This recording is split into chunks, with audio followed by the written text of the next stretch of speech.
가장 큰 사건이죠. 유병원 자살 사건 이후 가장 이상한 저는 사건이라고 봅니다. 그렇게 생각 안 하십니까? 그렇게 생각해 주시면 좋겠는데. 사건 당일부터 계속 문자 보내면서 이거 이상해. 그게 계속 들었더니 이제 뭐 식상해서 저는. 난 이상해요. 여러 가지 이상한데, 그래서 저 혼자 또 달리면, 음모론자가 또 다시 될 테니까, 이 사건을, 그래서 저희가 국내 1호 프로파일러, 배상훈 디지털대 경찰학과 교수님을 모시고 이야기 나눠보도록 하겠습니다.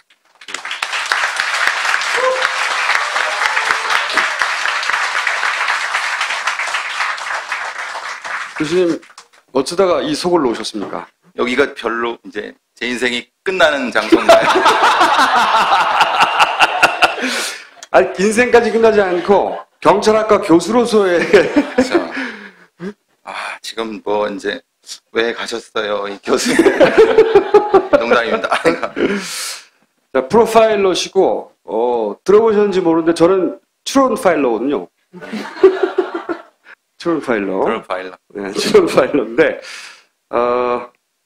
그러면은 한 세 가지 영역으로 나눠서 제가 질문을 한번 드려보려고 하는데, 고견을, 그리고 저의 추론을 거기에 이 추론이 어떤지 여쭤보고, 첫 번째는 이제 유서 그 자체 둘러싼 그 유서에 예를 들어서 왜 자살하게 되었는가 하는 이야기.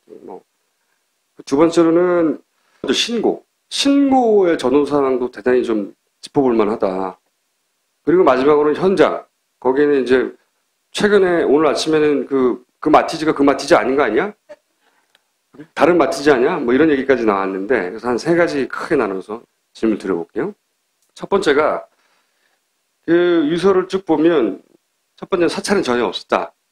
이거 굉장히 중요한 이야기고, 그리고 근데 자료를 삭제하였다. 핵심 내용이죠. 그리고 그것은 나의 판단이다. 내 잘못이다. 나 혼자 한 잘못이라는 거죠. 그리고 나서 감사합니다요. 이게 저는 이 전체 유서에서 4개의 키워드를 개인적으로 생각하거든요.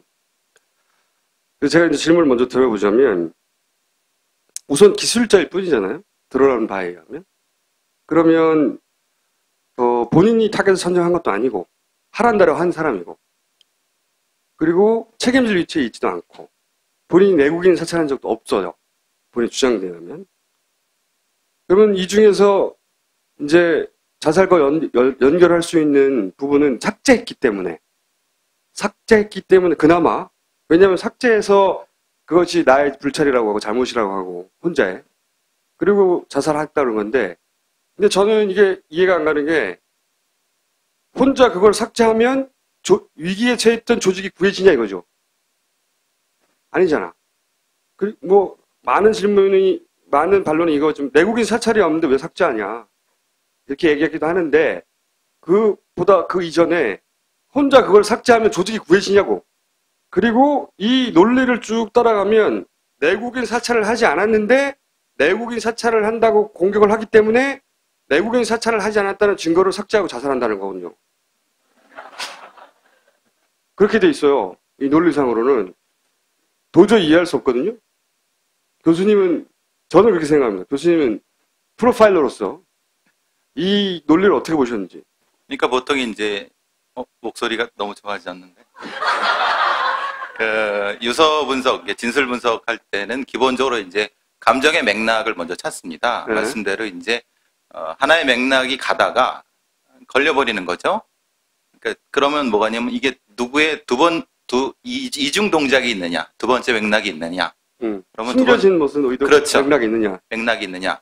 근데 그것이 아니면은 이제 논리가 꼬여버린다. 그러면은 뭐 최악의 경우는 누가 이렇게 쓰는 걸 보고 있었을 수도 있죠. 말하자면 보고 아니잖아 이렇게 써야지라고 이렇게 했을 수도 있는 거고, 실제로 뭐 그런 자살 위장 사건 같은 그럴 수도 있는데. 교수님 그러니까, 지금 음모론을 제기하시는 거예요? 아니, 그러니까 이제 말하자면은, 그러니까 흔히 말하는 일반 현장 사건에서 자살을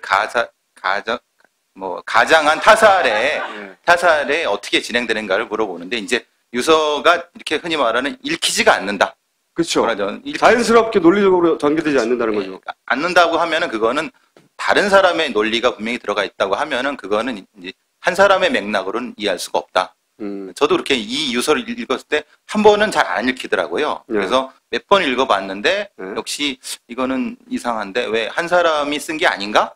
라는 그 느낌 때문에 근데 이제 그럴 수도 있죠. 말하자면 시차를 두고 썼을 수도 있다.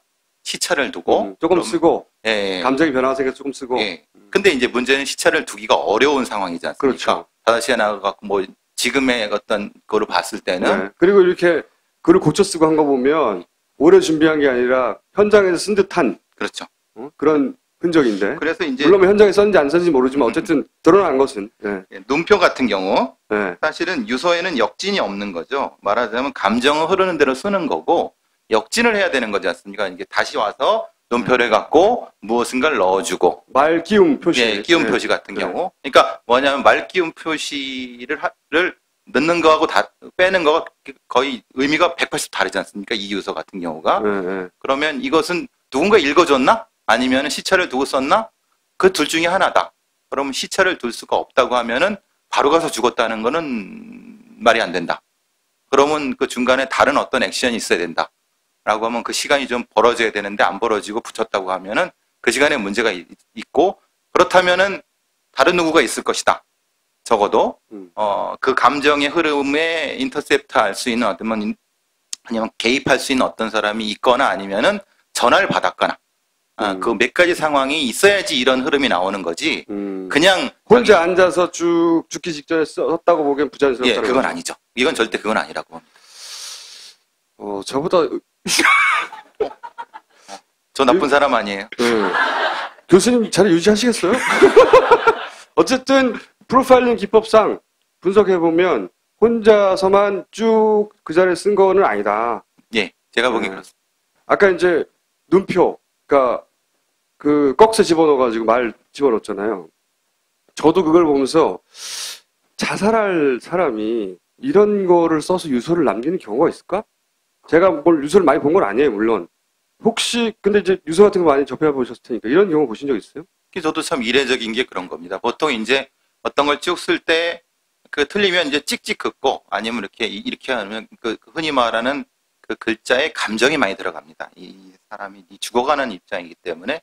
근데 그게 논리적으로 이 논리적 정합성 아니면 내용의 완결성을 추구하기 위해서 이걸 넣었다라고 하는 것은 그 이례적이죠, 사실은 이 부분이. 본 적은 없으시죠? 몇백 건 이상의 유서를 봤지만 잘 기억이 안 나는데요. 이런 유서는. 그리고 마지막에 감사합니다. 저는 저는 그런 얘기도 들었어요. 국정에 들어가면은 이제 이게 사실 정보기관이고 어떤 위험도 있을 수 있으니 보직에 따라서는 유서를 쓰기도 한다.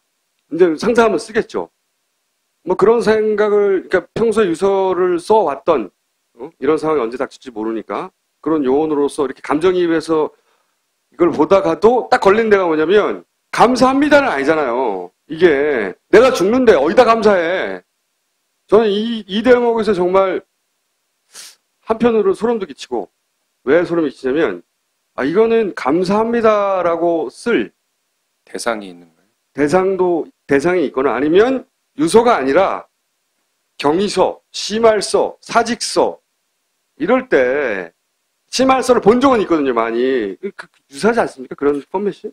저는 이 감사문제를 봤을 때 사실 굉장히 깜짝 놀랐습니다. 그리고 이거는 저도 이 유서는 아니다. 이거는 그 말씀하신 대로 어떤 경위서이지만 제가 든 느낌은 그런 겁니다. 경고문 정도가 아닐까 싶다는 생각이 드는 거죠. 어떤 의미에서 그런 거예요? 말하자면은 내가 이렇게 했고 했는데 니들이 나를 했어. 근데 다른 사람한테 책임을 묻지 마라. 근데 그 앞장은 굉장히 절절하게 딸에 대한 얘기를 했어요. 그리고 가족에 대한 얘기를 딸에 대한 먼저 얘기를 아마 더 많이 했다는 기억이 나는데 아시다시피 딸애가 어디 다니는 줄 아시죠? 오늘 저기 장례식에 거기 그 제복을 입고 왔는 상태에서 그래서 제일 많이 걱정이 될 거라는 생각을 하는 거죠. 그 사람의 입장에서는 결국은 자기 새끼 건드리지 말고 내가 책임질 테니까 그러니까 감사합니다를 꼭 늘려서 저기 막인을 친 거죠. 그러니까 말하자면 그렇게 해석을 하셨구나. 네, 그러니까 이제 말하자면 내가 지고 간다.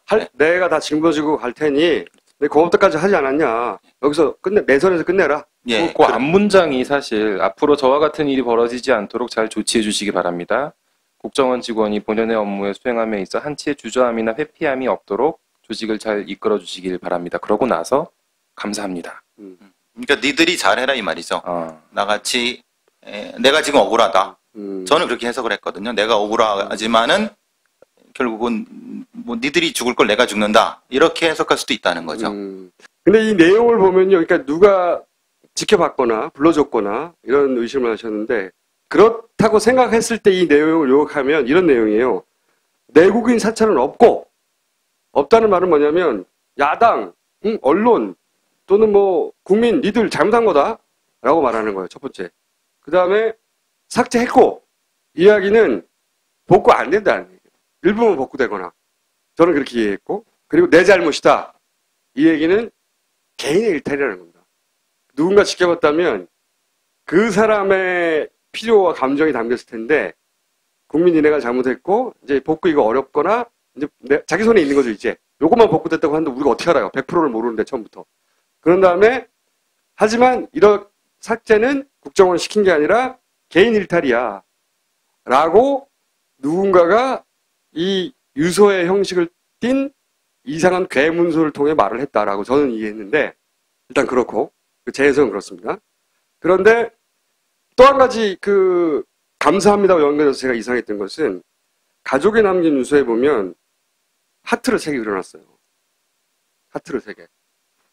사랑한다는 얘기죠. 사랑해 하고 하트를 3개. 네. 근데 이게 이제 가족 전체, 부모, 아내, 자식들을 두고 40대에 가장이 생을 마감하는 순간이란 말이죠. 사실은 대단히 비장하고 만감이 교차할 순간인데 하트를 그려가지고 3개. 이 부자연스럽다.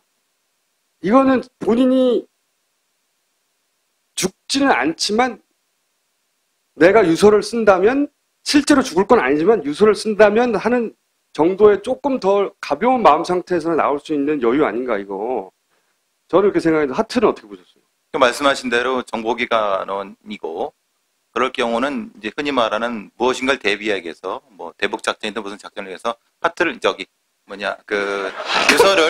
유서를 써놓죠. 하트를 사실은. 여러 가지 써놓고. 그러니까 말하자면 하트 2개. 예비적으로 써놓은 것일 수 있다는 것에는 저도 뭐 일정 정도 그럴 수 있다는 생각이 드는 거죠. 말하자면 앞에 1, 2와 3은 다른 시차가 있을 수 있다는 얘기입니다. 그 말씀하신 대로 3은 여기와 관계된 거지만은 1, 2는 훨씬 이전에 써놨을 수도 있고 아니면 그 전에 써놨을 수도 있고. 왜냐면 거기는 해킹하는 얘기가 전혀 없거든요. 그 얘기가 없으니까. 그러니까 이제 분리해서 볼 수도 있다는 겁니다. 그러니까 완전히 감정선이 앞에 선과 뒤에 선이 확 나눠져 버리는 것은 1, 2와 3이 다를 수 있다는 거죠. 말씀하신 대로. 저도 이제 유서를 쓰긴 썼는데 시차가 있거나 혹은 본인이 유서를 쓰고 있지만 내가 죽는 것은 아니다라고 생각하고 썼거나 뭐 하여튼 그러지 않고서야 지금 모든 가족을 다 남기고 지금 자기가 그러니까 국정원 입장에서 국가적 재난 사태에서 이 사태를 종결짓기 위해서 개인이 목숨을 버리는 굉장히 비장한 상황인데 하트를 이렇게 그리고 간다는 게 이게 저는 이해가 안 갔어요. 그 뒤에 사실은 그런 감정이 있으려면 조금 죄송한데 눈물 자국이나 아니면은 이런 것들이 사실은 있어요. 케이스가 더 많거든요. 근데 그런 거 없이 그냥 짝짝짝짝짝 하는 거는 말씀하신 대로 그 당시가 아닐 수도 있다는 얘기예요. 그 다음에 요거 말씀하신 요게 뭐냐면 제가 보면서 이 유서 좀 이상하다고 한 대목입니다. 뭐냐면 쭉 보시면 이렇게 이분은 뭐 프로그램이라서 그런지 성격이 그런지 모르는데 글을 쓸 때 전체 유서를 보면 줄을 쫙 맞춰요. 처음부터까지 줄을 다 맞춥니다. 여기서 보시면 예를 들어서 요 선에 글이 걸리면 다 걸려있어요. 이렇게 앞뒤로 다 마찬가지예요. 요 사이에 들어가면 글이 그 사이에 딱 들어가고 유일한 예외가 이겁니다. 제가 왜 이걸 주목했냐면 보세요. 여기에 꺽쇠가 들어가죠. 그리고 원과 이 사이를 보세요. 이 꺽쇠가 들어갈 걸 알았어요. 이 꺽쇠가 들어갈 거를 알아서 칸을 띄웠다, 이렇게. 여기 보세요. 여기는 줄을 딱 맞춰서 오죠. 근데 여기는 줄이 위로 올라갔죠. 글이. 유일하게. 여기에 꺽스가 있는 구간이에요. 그리고 꺽스가 들어가도록 글이 떨어져 있어요. 2가. 다른 조사를 다 찾아보면 이렇게 떨어진 데가 없어요. 제가 무슨 생각을 했냐면 아까 불러줬다고 말씀하셨는데 불러준 게 아니라 아예 써 있는 걸 보고 꺽쇠를 넣을 걸 미리 알 수는 없는 거예요. 자기가 그냥 쓰면. 물론 이거 하나로 단정할 수는 없는데 제가 요 부분을 읽다가 요거 약간 소름 끼치는데 요 부분. 그래서 사실은 꺽쇠까지 들어간 원본이 있었다. 원본을 보고 옆에서 받아 적은 거 아닌가. 그런데 무의식적으로 꺽쇠가 있으니까 눈에 보이니까 여기서 칸을 띄워가지고 꺽쇠가 들어갈 공간을 만든 겁니다. 그리고 2를 떨어뜨려서 요 1, 2 할 때 2 붙인 거 보세요. 미리 보고 한 거 아니냐인 거지. 보시면 아시겠지만 쭉 줄이 다 맞아요. 위아래 뜨끔한데 저것만 툭 위로 올라가 버리죠. 네. 그러니까 이제 그 부분에서는 사실 그냥 자기 생각을 쭉 쓰다 보면 무의식적으로는 그냥 쭉 나갑니다. 그렇죠. 갑자기 위로 올라갈 이유가 없는 거죠. 전혀 저거는 없죠. 이제 부자연스러운 거죠. 사실 저 그죠. 부분에서는. 예. 그러니까 보고 썼으니까 미리 떨어져 있는 걸 보고 무의식적인 거지 무의식적. 사실은 저것까지 생각했으면 그냥 그것도 줄도 그대로 갔을 텐데 눈에 보이니까 무의식적으로 줄 띄운 거죠 이렇게. 저는 저 직원이라는 단어, 그러니까 제가 계속 이 직원이라는 단어를 봤어요. 계속 보다가 무슨 생각을 했냐면 이거 이렇게 띄운 거 부자연스러운.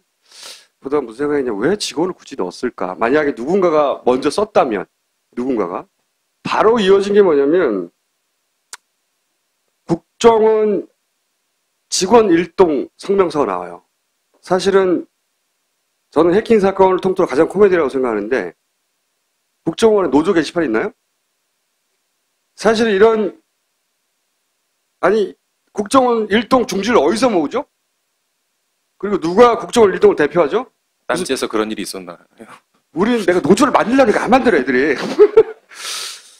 그럴 때나 직원 일동 이렇게 하는 거지. 아니 정보기관이 직원 일동이라고 나는 이런 상상을 해본 적이 없어요. 저도 상상이 안 됩니다. 경찰 일동 이렇게 똑같은 거죠, 뭐. 경찰이 경찰 일동도 이상한데 경찰하고는 비교할 수 없는 국정원 요원이 국정원은 사실 항상 자랑하는 게 자기들끼리 서로 뭐 하는지 모른다. 우리는 그런 조직이라는 걸 굉장히 미덕처럼 얘기를 하는데 노조 게시판이 있을 리가 없잖아요. 갑자기 직원 일동하고 나면 서로 다 알았던 건가? 그 다음날 바로 나왔는데 그러면서 저는 이거하고 이제 연결해서 누군가 그 플랜을 머릿속에 있던 사람의 그 흐름 속에서 여기 직원을 집어넣어서 직원이 뒤에 튀어나오고 이렇게 한 게 아닐까 하는 또 하나의 추론을 했다는 거죠. 너무 꼼꼼해 놔도 내가 생각해도. 응? 그런 생각을 했고 여기까지는 제 생각에 그렇게 이상하진 않죠. 예. 저 분명히 타당하신 부분. 저도 그렇게 생각한 부분들이 일부 있습니다. 일부. 일부요, 일부. 자, 여기까지가 유서를 보고서 이상하다고 생각한 부분이고, 사실은 저 말고도 많은 사람들이 이런 생각을 했겠죠. 그죠? 여러분도 그렇게 생각했다고 말하기가 무서워요? 저는 이걸 계속 들여다보다가 그런 생각을 했어요. 어느 순간. 상상해보고 감정이입해서 그 순간에. 프로파일링도 그런 거죠. 그렇죠. 그 사람의 입장에서 끊임없이 현장을 반복해보죠. 근데 저게, 제가 저 글을 썼다고 하면 안 나가는 겁니다, 글이. 그렇죠. 글이 안 나가는데 저게 나왔다는 건 결국은 시차가 있거나 아니면 어떤 다른 논리가 들어갔거나 이게 둘 중에 하나거든요. 근데 그걸 아니라고 하니까 그러니까 저로서 답답하죠, 사실은. 네. 자, 조금 더 이상한 게 나옵니다, 이제. 신고는 이제 말이 거론됐어요. 그러니까 지금 최신 버전의 이야기는 국정원에서 출근을 하지 않자 국정원을 먼저 연락을 했다는 거죠, 지금. 5시쯤 나갔는데, 대충 시간을 정리한 걸 보니까 새벽 4시 50분 정도에 출발했고, 그리고 119 신고된 것은 10시 4분이라고 특정돼 있더라고요. 그리고 12시 2분에 발견됐어요. 시간만 하면. 근데 이제 10시께에 신고하기 전에 국정원에서 연락이 왔다는 거죠. 조사를 받기로 돼 네. 있었다는 거죠. 그것도 그렇고 회사 국정원에서 왜 안 오냐 연락 와서 출근했다.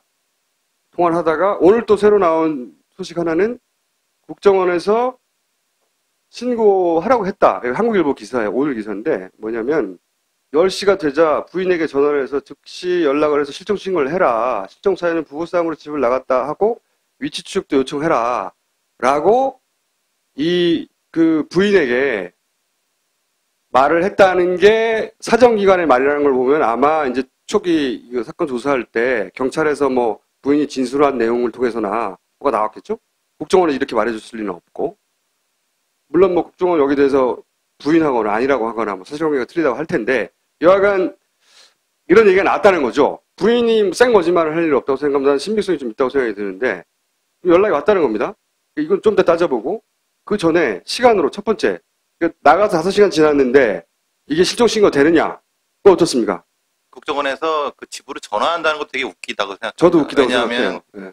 과장급이고 팀장급이면 이게 흔히 말하는 인적 관리가 되거든요. 동선이 다 파악이 되는 거거든요. 그렇겠죠, 당연히. 근데 그걸 지들이 몰라갖고 더군다나 지금 국정 조직이 뒤흔들릴 사건의 핵심 예. 관계자를 그러니까 그걸 회사에서 안 와. 그게 무슨 흔히 말하는 동네 가게도 아니고 네.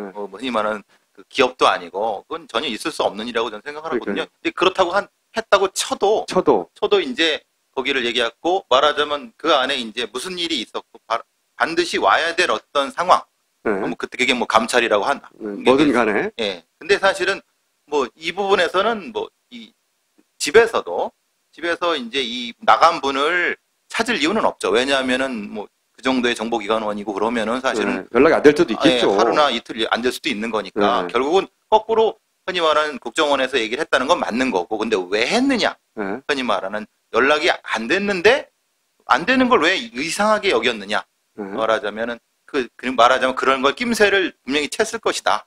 흔히 말하는 그게 감찰이든 아니면 뭐든 이 사람이 좀 이상한 행동을 할 가능성에 대한 아니면은 거꾸로 말하면 그걸 미리 짐작하고 있었단. 그러니까 전반적으로 이거는 국정원에서 무엇인가가 이상한 게 돌아가고 있다는 걸 알았을 가능성이 크다는 거죠. 이 부분에 대해서는 미리 전화를 했다는 것 자체는. 근데 제가 궁금한 건 첫 번째 그것도 따져야 되겠지만 일반적으로 집 나간 뒤 5시간 만에 실종 신고가 접수가 잘 됩니까? 아니죠. 그거는 이제 말하자면 지금 계속 저쪽에서는 변명을 하고 있는 것 같은데요. 네. 말하자면 그냥 나가셨다고 하면은 보통은 그렇게 빨리 찾지도 않고 그냥 이제 좀 어디 좀 머리 식히러 가셨을 거예요. 이렇게 얘기를 많이 합니다. 그렇죠. 그렇죠. 그것도 밤이 아니지 않습니까? 네, 아침에 나갔는데. 아침에 나갔으면은 아니 어디서 이제 뭐 조금 잠깐 머리 식히러 나가셨을 겁니다 하고 그렇게 빨리 찾지도 않고 실제로 현장이 그렇지 않습니까? 실제로 그렇죠. 실제로 그런데 이제 그 경찰청 차장은 우리가 잘한 것 같고 왜 그러냐 이렇게 얘기를 하니까 빨리 찾았는데 뭐가 문제냐? 뭐가 문제냐고 하니까 아니 평소에 그러지 않으니까 문제지. 그러니까 평소에는 하나도 안 그래다가 평소에는 이제 지금 속 터져가 죽는 사람도 많거든요. 저기 나갔는데 네. 안 찾아줘 갖고 했는데 왜 이 케이스만 이렇게 빨리? 그러니까 그래서 아니 잘했다니까 그래 박수 쳐주고 말지라고 해도 좋은데 참 이상은 하죠. 예, 그걸 본 그 경찰 관련대에 몸담았던 사람은 아이고 또 저것들 이런 생각이 드는 거죠. 저것들 다음에 뭔가요? 저것들 일 참 잘하는구나. 나쁜 사람 아니야. 그 다음이 뭘까? 아니 근데 그것도 접수를 하는 것도 이상하지만 지금 발견된 시간을 보면 바로 출동했어요. 그러니까 접수 5시간이면 접수를 안 받아주거나 에이 하고 제껴놓는 게 아니라 접수를 받았고 그래놓고 나중에 나간 게 아니라 바로 나갔다고요. 시간상 보면은 접수 받고 바로 찾았어요. 이중으로 이상한 거죠. 접수도 받고 빨리 찾고 이것도 이상한데 말씀하셨다시피 이거는 뭐 소방서 경찰 성실히 일을 잘했다 라고 쳐주자고요. 매우 이례적이면 쳐줘요. 쳐주는데 저는 뭐가 정말 이상한 건 뭐냐면 만약에 정말 회사에 안 왔어요. 이 중요한 사람인데 안 와. 그러면 국가정보기관에 있던 위치 파악 가능할 거 아닙니까? 집에 전화할 필요 없다는 거지. 자기들이 요구를 보내는 게 맞지 않나요? 왜냐하면은 이 사람이 기자를 만들 수도 있고 뭐 다른 생각을 품을 수도 있고 뭐 여러 가지가 있지 않습니까? 그러면 당연히 소방서도 1시간 반 만에 찾는데 소방서를 무시하는 건 아닙니다. 하지만 소방서가 가지고 있는 장비나 전문성하고 사람을 찾는 데 있어서 국정원하고는 비교가 안 될 거 아니에요. 더군다나 국정원은 자기의 요원이고 소방서는 모르는 사람인데요. 전화번호 달랑 하나 있는. 그런데 이 지금 보도된 대로 따르면 국정원은 전화해서 가정주부에게 빨리 신고하세요. 이렇게 됐다는 거 아니야. 이 중요한 시국에 이 중요한 사람을 회사 안 오는데 이거 큰일 났네? 가정주부한테 빨리 신고해요. 찾아요. 이렇게 되겠다는 게 말이 되나 이게? 이제 일반적으로 그렇게 이제 변명을 하는 거고 사실은 그 정도면은 아마 거의 100% 위치를 파악하고 있었을 겁니다. 동선은 거의 확보하고 있었을 것이고. 위치는 알고 있었을 텐데. 네, 근데 이제 문제는 왜 갔느냐? 왜 갔느냐? 그러니까 말하자면 이 사람이 왜 아주 선량하게 해석을 한다면 왜 저기서 뱅뱅 돌고 있지? 저수지 주변을? 라고 생각을 했다고 하면은 그때 낌새를 채고 누가 보냈어야 되는 예, 거죠. 그렇죠. 그러니까 작전팀을 보내든 아니면 뭐 제거팀을 보내든 아니면 데리고 와라. 예, 구출팀을 보내든 둘 중에 하나를 했겠죠. 근데 전화해가지고 119에 신고하세요. 이거는 그냥 일반 회사가 하는 일이에요. 일반 회사가 우리 회사 직원 지금 연락 안 되는데 119 신고해 이러는 거지 말이 안 된다고 생각합니다. 이게 분명히 그 차에 그 GPS나 탐지 장치가 있었을 겁니다. 휴대폰을 켜고 있었다니까요. 지금은 휴대폰도 그렇지만은 국정원을 출입하는 차량에는 다 위치 추적을 할 수 있는 그 코드가 있으니까 당연히 그건 더더욱이 당연히 그렇죠. 더더욱. 이 대목이 제일 이상해요. 저는 아까 교수님 잠깐 언급하셨던 부분인데 이렇게 될 거라고 예상을 했을 수도 있다. 국정원이. 그렇죠. 자살을 예. 왜냐하면은 보통 이제 이런 그 정보기관 같은 경우는 그 감찰팀이라는 게 그냥 보통 이제 이렇게 오세요, 이거 보세요 이런 감찰팀으로 비하는 건 아닙니다. 말하자면 이런 얘기 해도 되나? 조지는 거죠, 조지는. 말하자면 그런 거죠. 감찰팀이라는 게 이제 쉽게 말하면. 나는 무슨 얘기가 나오나 했어요. 근데 이제 감찰팀은 이런 일을 하는 데가 아니고요. 엄청난 비밀이 나올 줄 알았더니 조치는 거죠. 죄송합니다. 이제 흔히 말하는 이런 거죠. 때리나요?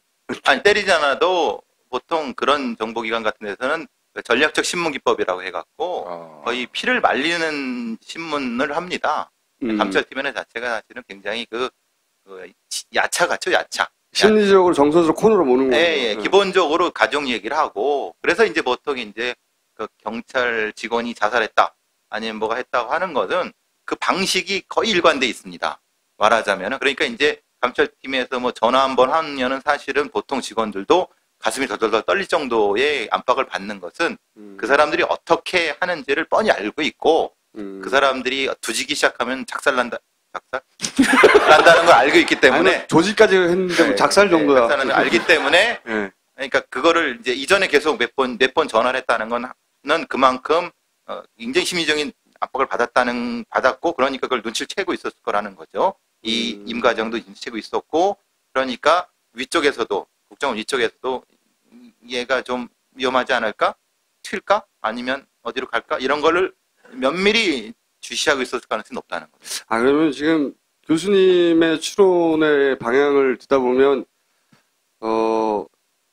자살을 유도하고 자살할 것을 알고 있었지만 자살을 방조하였다 정도의 가설. 저는 그건 뭐 가설이 아니라 그건 거의 확실하다고 봅니다. 제가 보기에는. 왜냐하면 정보기관 쪽에서 그렇게 안 하는 정보기관이 바보죠. 왜냐하면 정보기관이 조직보호를 하지 않습니까? 조직보호를 하려면은 그게 어느 위치까지 갈지 모르지 않습니까? 이게 어떻게 터져갖고. 그러면 중간에 꼬리를 자르는 방법은 간단한 겁니다. 그거는 그 흔히 말하는 힘없는 작전 기술자를 제거하는 방법밖에 없습니다. 기술자. 네, 기술자를. 그러니까 그 방법이 가장 최선의 방법이죠. 자살 유도설 나왔습니다. 자살 유도설. 근데 이거는 근데 자살이죠, 사실은. 근데 그 사람한테는 자살인 거고. 근데 이제 그게 이제 정황이 된 게 자살 당했다는 표현이 그래서 나오는 그렇죠. 그래서 자살 당했다고 하는 거죠. 왜냐하면 그만큼 그 압박을 어떻게 하는지는 저희들은 잘 알죠. 왜냐하면 그거를 저희들이 가르치니까. 어떻게 나쁘신 분이네. 원래 이제 프로파일링이라는 게 발전하게 된 게 뭐냐면은 원래 예전에 그 냉전 시대에 그 이쪽 저쪽 그 스파이들을 고문하는데 그 손을 안 대고 고문하는 것 때문에 이게 발전된 기술이거든요. 프로파일링이. 예, 예. 물론 사람의 심리를 읽어서 그 사람을 매니플레이팅 하는 거군요. 그렇죠. 말하자면. 정신을 파괴시키는 거죠. 그래서 굴복시키는 방법인 거죠. 그러니까 손을 대면 안 되는 건 뭐냐면 손을 대면은 이쪽에서 손을 대면 저쪽에서 손을 대니까 냉전 시대니까 그렇지 않도록 흔히 말하는 그 제압할 수 있는 방법을 연구하다 보니까 그게 지금 이제 흔히 말하는 아부그라이브의 교도소에서 이라크 포로들 해는 방식이나 그리고 뭐 그 미 여군 19살짜리 여군을 통해서 흔히 말하는 이슬람교도 뭐 다 벗겨놓고 모욕 주는 게 다 그런 방법들이거든요. 정신적으로 모여줘서 예, 그래서 스스로 자살하게 만드는 정신을 붕괴시키는. 예, 그런 것들을 누가 개발하겠습니까? 그 심리학자들, 특히 범죄 심리를 하는 저희들 같은 내가 나쁜 놈이야 이런 거를 하는 거죠. 그러니까 그래서 저희들은 그런 것들을 잘 알기 때문에 이거 딱 나왔을 때는 이게 당했구나. 그렇죠, 그런 생각이 드는 거죠. 물론 다른 가설이 있을 수도 있습니다. 제가 다른 가설 좀 이따 한번 드려볼게요. 네, 다른 가설인데 네. 어쨌든 이상한 거 추성인데 현장. 이제 현장 TV조선 이건 잘해요. 이게 얼마나 외진 곳인가를 이제 헬리캠으로 찍은 거예요. 일부를 찍은 건 이 이상 올라갈 수 없습니다. 보면 수풀 때문에 거의 끝까지 간 거예요. 그러니까 차가 들어가기에 적합하지 않은 그냥 사람 걸어다니라고 하는 오솔길을 차 하나 지나갈 길을 쭉 들어간 겁니다. 완전히 보시면 이 첩첩산중이에요, 사실은. 그리고 이제 그 마주친 또 뭐 동네 사람 있다고 해요. 힘겹게 올라갔대요. 꾸역꾸역 차가 잘 갈 수 없는 곳인데. 제가 이제 이게 말이 안 된다고 생각한 건 뭐냐면 유서를 보면 유서로 인해서 이 사건이 일단락되길 바랍니다. 그럼 유서가 발견돼야 돼요. 그렇잖아요? 유서가 발견돼야 되고 휴대폰도 켜놓습니다. 발견되길 원하는 거지. 근데 왜 여기를 들어가? 이게 충돌하는 거죠. 이렇게까지 들어가면 찾기 어렵단 말이죠. 발견되길 원하고 그리고 발견돼서 일단락되길 원하고 그래서 휴대폰도 켜놨다면 이렇게까지 어렵게 저기를 들어갈 필요가 없단 말이죠. 그렇지 않나요? 그러니까 일단 우리가 이제 박관천의 최경희의 예를 보시면은 최경희 십상식 사건의 그 최경희요. 또 자살로 처리가 됐잖아요. 길가에서 자살을 했어요. 왜냐하면 빨리 발견되는 거죠. 말씀하신 대로. 그러니까 흔히 말하는 아마 이거는 시간을 벌기 했거나 아니면 시간과 관련된 어떤 모종의 장치일 거라는 생각을 하는 거죠. 뭐 말씀하신 대로. 그러니까 흔히 말하는 원하는 대로라면은 조금 빨리 발견될 수 있는 곳에서 자살했어야지 맞는 건데 삐질삐질 저기까지 갔다는 것은 그것과 다른 어떤 상충되는 어떤 것이 있을 수 있다는 거죠. 이유가 따로 있는 거예요. 따로. 그 이유가 뭔지는 모르겠으나 저기까지 가야만 했었던 이유가 있다라고 생각하지 않으면 말이 안 되는 거예요. 사실은 그 소방서에서 나중에 찾은 이야기를 들어보면 휴대폰 위치가 있는데도 저기를 못 찾아가지고 1시간 반을 헤맸다는 거 아닙니까? 그게 첫 번째로 이상했던 거고. 자, 그 다음에 제가 또 이상했던 건 사진을 찾다가 이걸 발견했어요. 여기 돌입니다, 돌. 뒷바퀴 뒤에 돌로 바퀴를 받쳐놨어요. 이게 사진, 이게 돌 2개가 보이세요? 큰 돌 2개가 차 뒤에다가 이 큰 돌 2개를 받쳐놨다고요. 전문용어로 졸라 부자연스럽다. 만약에 내가 죽기 직전이에요. 근데 약간 경사져 있어요. 그런 자잘할 걱정할 새도 없지만 약간 경사져 있어요. 사이드 브레이크 걸고 끝나죠. 이거를 굳이 밖에 나가서 큰 돌 2개를 받쳐가지고 차가 뒤로 밀리지 말게 하는 다음에 다시 들어가가지고 저는 이게 이해가 안 갑니다. 이건 어떻게 생각하십니까? 뭐 자기가 죽었는데 뒤로 밀리든 말든 무슨 상관이 있겠습니까? 제 말이 그 말이에요. 그렇죠. 그러니까 이거는 그렇죠. 이거 확실히 참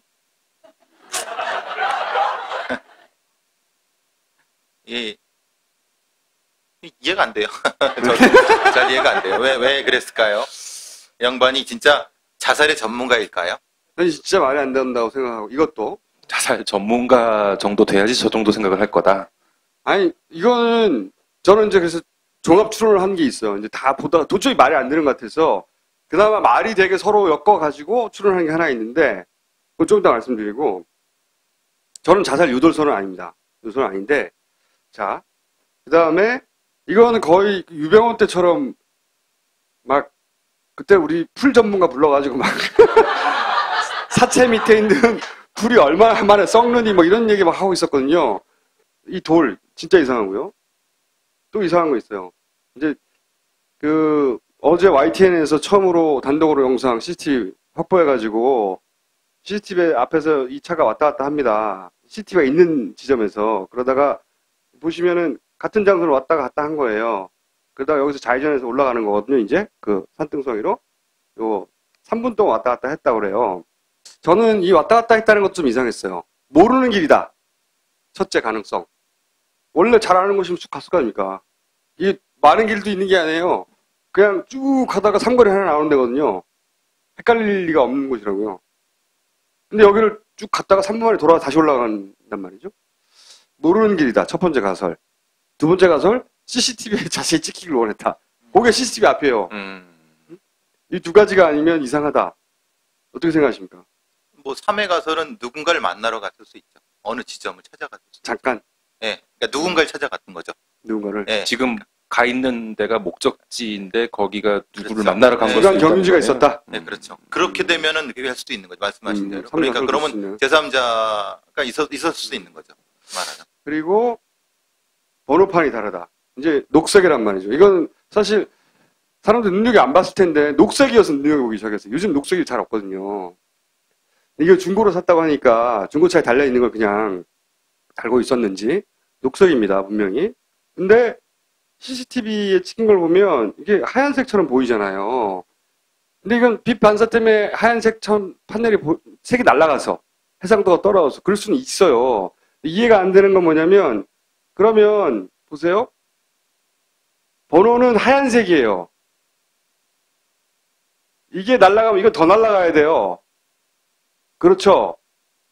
하얀색일 때는 번호가 까만색이지만 그래서 보시면 까만 글자 같은 게 보이잖아요. 이건 말이 안 되죠. 날아갔으면 이것도 날아가야죠. 지금 파란색이 날아가서 하얀색이 보일 정도인데 하얀색은 완전히 날아가야죠. 그러면 안 보여야 되는데 다 같이 이게 그냥 허옇게 여기에 번호판 같은 게 보인단 말이죠. 숫자가. 그렇다는 거는 이거 아니겠는가 라고 생각하는 게 자연스럽지 않습니까? 그렇죠. 네? 만약에 이게 의문이 된다면 저도 이건 의문이 많이 드는데 만약에 의문이 된다 그러면은 즉시 뭐 그냥 가서 실험을 해서 해도 되는데 그건 안 나오고 그냥 그 그쵸. 얘기만 반복하고 있으니까 네. 그럼 반사 때문에 그런 것 같지는 않은. 다 날아가야지. 더 날아가야 되는데. 이거 하얀색이었던 거 맞는 것 같은데? 이런 생각을 하게 된 거예요. 그리고 뒤에 찍힌 뒤쪽도 하얀색처럼 보여요. 물론 해상도는 낮아요. 네? 해상도는 낮은데 색상 가지고는 뭐라고 못하겠어요. 그래서. 근데 거기에 번호처럼 보이는 이건 뭐냐 이거죠. 그리고 또 한 가지가 여기 보면 범퍼 가드가 있습니다. 이렇게 앞부분에 범퍼 가드가 있는데 자세히 보시면 범퍼 가드가 없어요. 이건 확실히 범퍼 가드가 없죠, 이쪽은. 없어요. 저쪽도 없는 거죠. 이건 네. 음영 보세요. 때문에. 자, 이게 그럼 이것도 빛 반사 때문일까? 그래서 카트 해가지고 봤어요. 이게 보세요. 이 범퍼 가드는 이렇게 돌아가 있단 말이에요. 이쪽까지. 이쪽 뒤에까지. 그러면 여기 걸려서 보여야 돼요. 여기 어딘가에. 전혀 없네. 이거 빛 반사로 설명할 수 없죠, 이게. 그래서 저희가 그 대목만 동영상으로 잘라서 봤어요. 한번 보세요. 자, 1배속, 0.5배속. 가드 없죠? 0.3배속. 다른 차네, 다른. 가드 없죠? 분명히.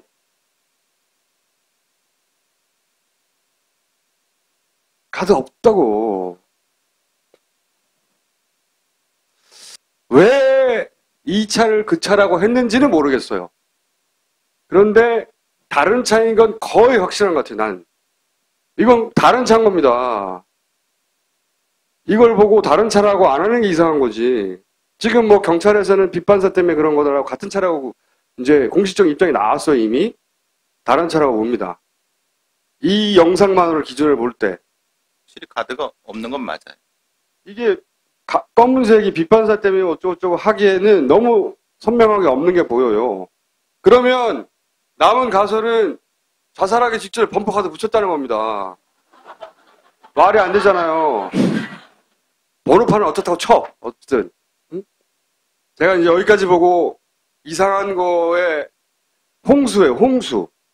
교수님은 그래서 종합 추론을 한번 버전을 내놓으시면 이제 먼저 현장을 봤을 때 가장 먼저 의문 났던 건 그겁니다.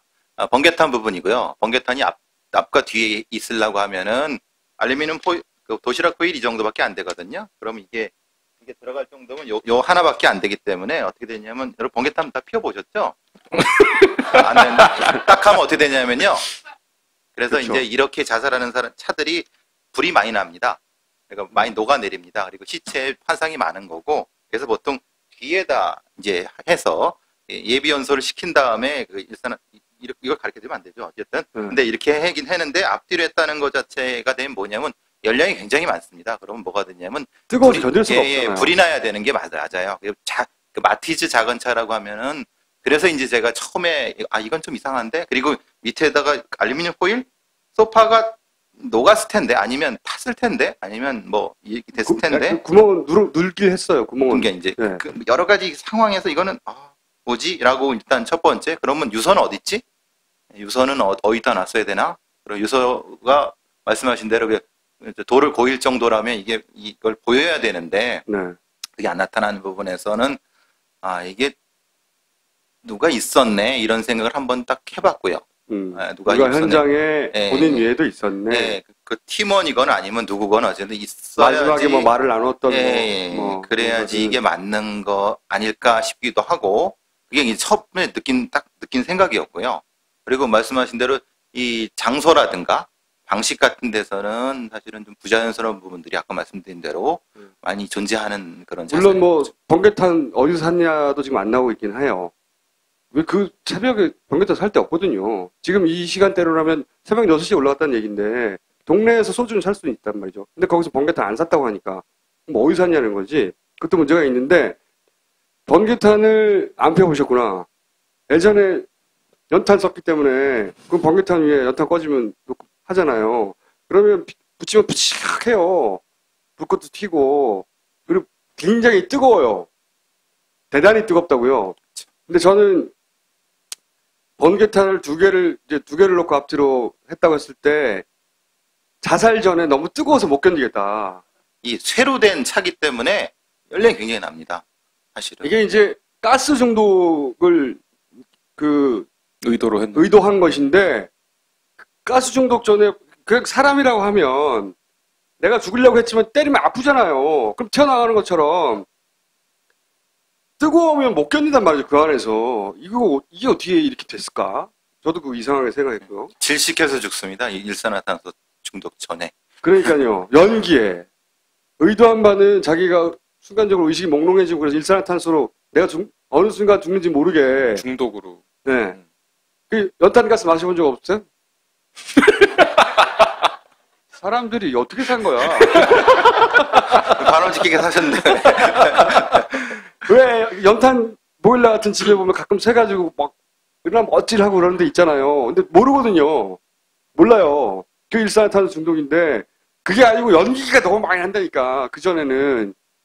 그래서 그 차 안에서 견딜 수가 없었다라고 나는 생각하는데, 그래서 이제 교수님 말씀을 제가 이해하기로는 어떤 이 누군가가 희생양이 필요하고, 근데 그 기술자를 심리적으로 압박하여 유도하였고 그것을 이미 인지하고 있지 않았을까 하는 추론. 그리고 현장에도 있었을 수도 있고. 현장에도 그거를 그리고 네가 죽는 게 모두를 구하는 길이야라고 현장에서 누군가가 있었을 가능성이 대단히 높다. 이렇게 추론을 하신 거라면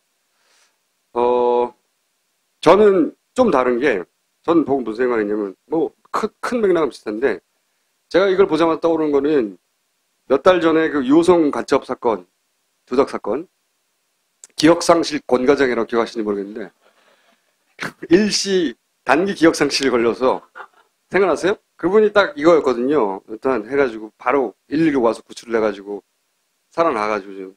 근데 우선 저도 정말 죽는다고 생각하지 안 읽고 직접 쓴 유서고 본인을 그런 케이스로 생각했던 게 아닐까. 본인이 이제 제가 그 감정이입을 해본 것은 유서가 여유가 있어요. 말하자면 이전에 쓴 거거나 마지막에 쓴 거라고 하더라도 여유가 있다 이거죠. 칸도 이렇게 하고 막 다르게 이거 좀 칸이 위로 올라왔네. 미리 위로 밀어서 쓰고 자기가 진짜로 죽는다고 생각하지 않은 거죠. 약속을 받은 거야. 권대가장 케이스 봤지.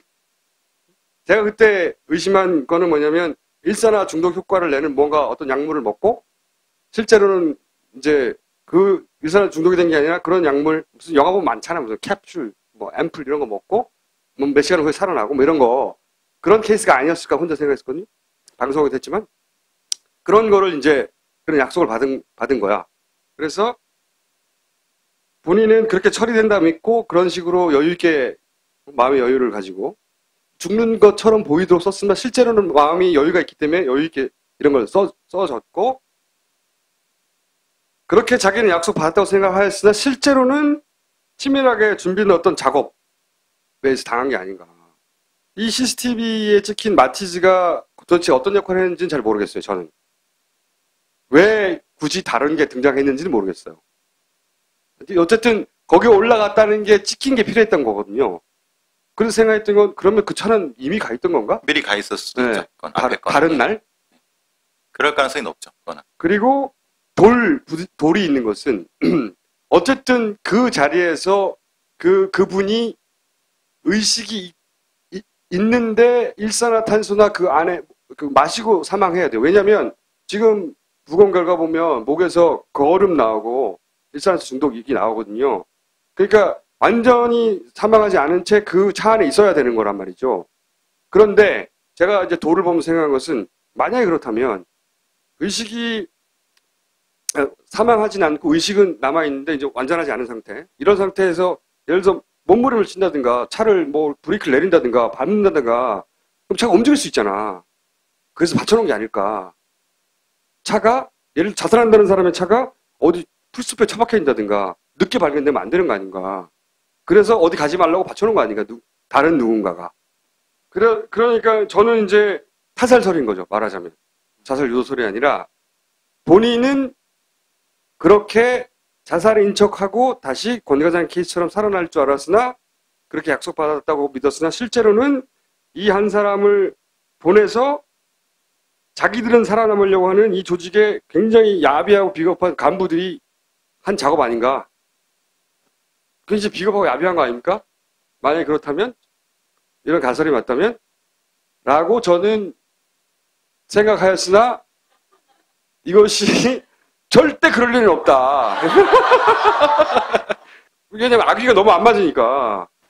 그나마 맞게 맞춰보면 그 정도의 가설. 그러니까,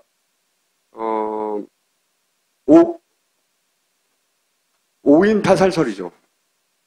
본인은 자살이 아닌 자살 흉내만 내면 될 줄 알았던, 그렇게 오인했던, 그러나 실제로는 만들어진 어떤 타살의 코스. 굉장히 잔인하고 비겁하다. 라고 저는, 이 가설은 어떻게 생각하십니까? 그럼 저도 빠져나갈 말을 해야 되는 건가요? 네. 절대 그럴 리가 없다라고 말씀하셔야 되는데. 절대 그럴 리는 없지만, 네. 없지만 야비하고 비겁한 건 맞는 것 같고, 흔히 말하는 무엇인가 어쨌든 자기들은 빠져나가고 실무자를 희생시키고자 했던 것은 맞는 것 같고, 네. 그게 이제 거기까지는 유도설이든 예, 그건 맞는데 중간에 이제 어떻게 개입을 했는가에 대한 부분. 근데 저의 가설에서의 이제 문제점은 그런 거죠. 이 차가 그럼 같아야 되는 거죠. 저의 가설의 문제점은 그러니까 이제 이게 다른 차가 나타났다는 거는 저의 가설이 말하자면은 좀 나가리가 됐다는 예, 거죠. 나가리가 됐다는 거죠. 조짐을 당했다는 거죠. 말하자면. 그러니까 이제 근데 이제 어쨌든 저는 분명히 누군 있었을 것이다. 누군가는 거기에 있었을 거. 제 가설이 맞든 안 맞든 어쨌든 누군가는 있었을 것이다. 그걸 이제 말하자면은 말리러 왔건, 네. 말리러 왔건, 아니면은 뭘 보고하러 왔건, 뭔가 어떤 분명한 건 존재할 수 있었다. 혹은 작업을 하러 갔건. 네, 작업하러 갔건 그건 분명히 있었을 것 같다는 생각이 들고요. 그렇지 않지만 절대 그럴 리는 없죠. 그럴 리 없지만 네. 만에 하나. 네. 그래서 그 부분은 이제 말씀 맞는 것 같습니다. 그런 면에서는. 어떤 부분이요? 이렇게 하면 앞에다 붙여주지 않나요, 보통? 배 박사님 여기 오시기 전에 YTN 출연하고 오셨죠? 그렇죠. 거기서는 이렇게 말씀 안 하셨죠? 거기는 이제 갑자기 상주 할머니가 범인이에요. 그래서 이거 약속된 게 아닌데 막 범인 아닙니다. 그랬다가 그래요? 예? 저기 농약 예, 할머니 사건 범인이 예. 아니라고 생각하시는구나. 예, 뭐 다른 이유가 좀 다른 범인을 지금 찾고 있는 것 같더라고요. 예. 이건 여기서 할 얘기가 아니지. 아니 말란 김에 1분 내로 요약해서 말씀해 주세요. 왜 아니라고 생각하시는지 1분 내로. 흔히 말하는 이 독을 써갖고 냉장고에 넣는 그 패턴이 네. 흔히 말하는 여성의 패턴이 아니라 남성의 패턴, 나이 패턴에서 한 중년층 이상의 패턴이지만 이거 프로파일링 나오는군요 이제. 네, 흔히 말하는 보통의 일반적인 패턴에서는 이 독을 쓸 때 일반적으로 각기 있는 형태로 제공하는 마이크. 네. 이래든가 네. 그런 방식적인 차이가 분명히 있거든요. 남자와 여자 사이에서는. 근데 그리고 이제 나이대 부분도 그렇고 그리고 이제 그 용의자라고 지목된 분이 가지고 있는 지금 약간 좀 그걸 저거죠. 진압력에 약간 저하가 있어요. 약간 멍 때리시는 분이에요. 아하. 그러니까 이제 그 멍 때리는 거를 의도로 가지고 그랬다고 생각하고 오해하는 거죠. 말하자면. 근데 실제로는 근데 제가 취조하는 그거를 같이 있는 걸 봤는데 약간씩 한 5분의 2 정도가 뜨시더라고요. 진압력이 떨어지시더라고요. 그러니까 본인이 무슨 말을 하고 있는지 까먹으시는 거죠. 인지 능력이 좀 떨어지거나 예. 치매 초기 증상이거나 그런데 이제 그거를 왜 신고를 안 했냐, 왜 쓰러져 있는데 이런 것을 가지고 이제 한 것 같고. 왜 즉각적이고 논리적이고 합리적으로 대응하지 않았냐. 그렇죠. 그거를 이런 정도 나이에 그런 분에게 적용하는 게 좀 말이 안 됐다. 그렇죠. 일단 그렇고 이제 말하자면 범죄 수법 자체도 프로파일링이 맞지 않다. 그건 맞지 않는 부분이어서 이제 찾아보니까 3년 전에도 비슷한 사건이 있었다. 아하. 네, 또 비슷한 사건이 있었는데 그때 나타났던 흔히 말하는 원한 관계 자체가 전혀 다른 사람을 지목하고 있더라. 그럼 이 정도의 말이 너무 빨라지는 거죠. 네. 어쨌든 이런 정도의 것이라고 하면 반복되기 때문에 당연히 이분보다는 다른 분이 더 가능성이 높겠다. 이렇게 된 거죠. 네, 보너스였고요, 오늘. 그럼 돈 더 받나요? 농담입니다. 네, 저는 그래서 이 돌아가신 분한테 굉장히 감정이입이 됐어요. 계속 보다가 진짜 안 됐다. 그러니까 이분은 자기가 20년간 그 조직에서 전문가로서 대우도 받고 인정도 받고 자부심도 가지고 이랬을 거란 말이죠. 그러니까 그 자리까지 올라갔겠죠. 팀장도 되고 과장도 됐고. 그런데 이런 사건이 났더니 하필이면 그 팀에 있었던 바람에 이게 유도설이던 혹은 저의 이 오인 타살설이던 간에 비명이 간 거란 말이죠. 이 양반이 무슨 죄가 있습니까? 그리고 그렇게 죽여서 해결하는 이 방식이 잔인하기도 하지만 동시에 비겁하다는 거죠. 그러니까 이렇게 해서 살아남는 게 조직은 살아남아야 돼 라고 명분을 세우지만 실제로 살아남는 건 간부들이거든요. 거기 있는 조직이라고 말하지만 자기란 말이지. 내가 좆되게 생겼단 말이지. 그걸 조직이라는 명분으로 앞에 내세웠는데 아니 이분이 안 돌아가신다고 조직이 죽는 게 아니에요. 사건을 자기들 입장에 대처하기 쉬운 거지. 이 사람이 이제 이분이 돌아가셨으니까 이 돌아가신 분을 앞세워서 야당 니네 때문에 돌아가셨다고도 하고 그리고 어쨌든 덕분에 자료도 삭제됐으니까 시간도 벌고 이거 너무 비겁하다는 거죠. 저는 이 간부들이.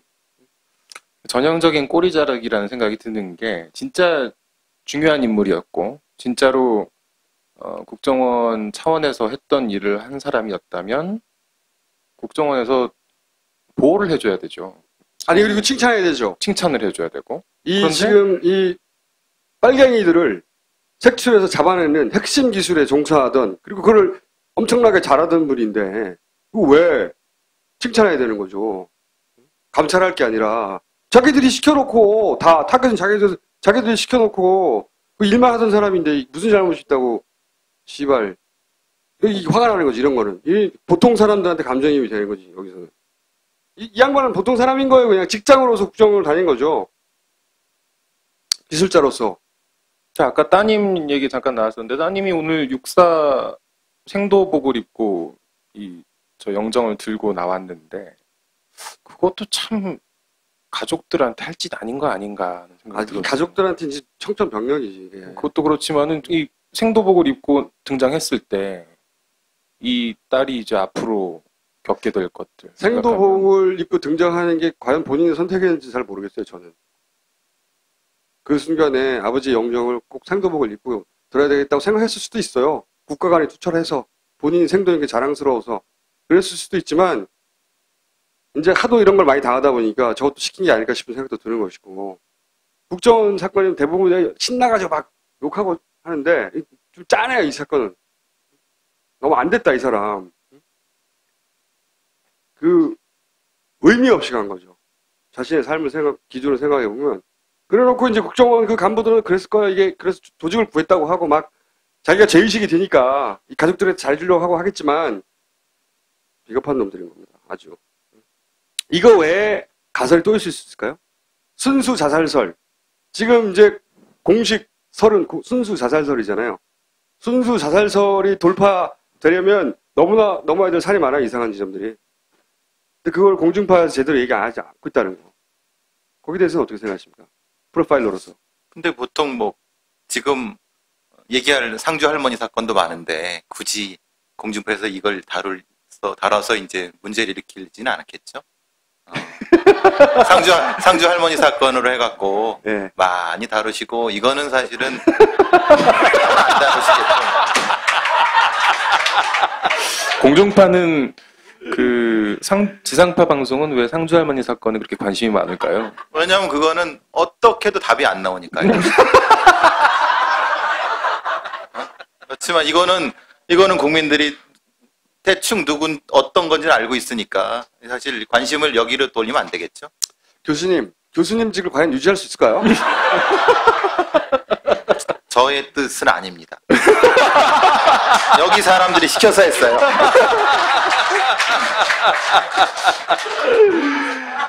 오늘은 요 건은 여기까지 하겠습니다. 지금까지 배상훈 디지털대 경찰학과 교수님이었습니다. 두 번째, 마티즈 논란 얘기를 길게 했단 말이죠. 이게 번호판이 이게 하얀색으로 보이고 하얀색 안에 글씨가 있는 것처럼 보인다. 녹색의 빛이 날아갔으면 그 번호 색깔이 하얀색인데 그럼 번호는 더 보이지 않았어야지 할 텐데 뭐 이런 얘기 지난주에 했습니다. 그죠? 그러면서 여기 범퍼 가다 안 보이는데 이거 어떻게 된 거냐. 범퍼 안 보인다 이거. 여기 이거 어떻게 된 거냐. 이런 의혹을 제기했죠. 그래서 경찰에 실험을 했어요. 그죠? 네, 그 얘기 한번 해볼까 하는데 보시면 저희가 직접 찾아갔어요. 여기에 CCTV가 이렇게 달려 있어요. 이렇게. 그래서 이렇게 내려다보는 겁니다. 이게 이제 경찰 실험차입니다. 여기 범퍼가 보인단 말이에요. 강문 범퍼가. 그리고 어떤 차이가 있냐면 보시죠. 이게 흰색 번호판이라고 하는데 여기는 안에는 글씨가 없어요. 흔적이. 녹색을 달리게 했는데 해상도가 낮고 비례 반사 때문에 녹색 번호판이 흰색으로 보인다. 그러니 우리가 의심을 가진 그 국정원 마티즈도 실제로는 녹색이었는데 흰색으로 보인다. 그 실험을 한 거거든요. 뭘 비교하냐면 이게 이제 국정원 차량입니다. 그리고 이게 실험차예요. 이 둘을 잘 비교해 보시면 우선 요 녹색 버스 정류장에 요 둘레 있죠. 여기 원래 녹색이에요. 희한하게 근데 이게 날아갔어요, 빛이. 녹색이. 하필 여기가 녹색이네? 이게 빨간색이었으면 상관없을 텐데 녹색이야 이게. 물론 같은 CCTV죠. 같은 각도고. 근데 여기를 보세요. 이 녹색. 요 녹색과 함께 이 녹색 같이 사라진 것만 같은 그런 기분이 안 드세요? 그런 의욕이 살짝 들지 않으세요? 그리고 보세요. 이 노란 부위, 페찹 포스터가 있는 노란 부위도 색깔이 많이 날라갔어요.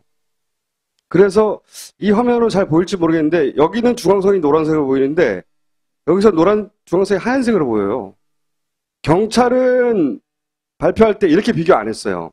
어떻게 비교했는지 좀 이따 보여드릴 텐데 이렇게 원래 국정원차와 실험차를 둘을 낳고 비교를 해보면 분명히 화면에 차이가 있습니다. 똑같은 해상도에 똑같은 카메라를 비슷한 시간대에 찍었다고 하는데 색상이 크게 차이가 있죠. 그리고 요 마티즈, 범퍼 요렇게 보면 잘 안 보일지 모르겠는데 자 보세요. 번호판 숫자도 안 보이고 범퍼가 있어요. 흔적이. 그죠? 분명히 범퍼 흔적이 분명히 계속 있습니다. 이렇게 끝까지. 자 이거를 저희가 동영상으로 만들었는데 한번 보세요.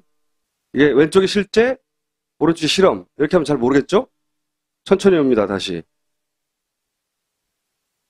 자, 여기서 잘 보일지 모르겠는데 여기는 번호판 안에 뭔가 글씨 흔적이 계속 보여요. 여기는 전혀 없어요. 새하예요. 네, 여기는 범퍼 흔적이 전혀 없고 범퍼 흔적이 계속 보여요. 그리고 이 색상이 계속 다르죠. 빛이 날아간 게. 오른쪽을 잘 보세요. 범퍼 흔적이 있어요. 그리고 번호판에 번호의 흔적이 계속 나오지 않아요. 전혀. 이거는 경찰이 발표한 거예요. 경찰이 발표한 건 뭐냐면 실험차가 해상도가 높은 카메라를 찍었더니 파란색이 나온다는 겁니다. 아니, 녹색이. 그러니까 실험차를 놓고 원래 CCTV와 해상도 높은 카메라를 달아서 봤더니 녹색 차여도 이쪽에서는 하얗게 보이고 이쪽에서는 녹색으로 보인다. 그러니까 녹색이어도 하얀색으로 보였던 거다. 이걸 이렇게 설명한 거거든요. 이건 사실은 어떤 의미에서 대단히 교묘한 겁니다.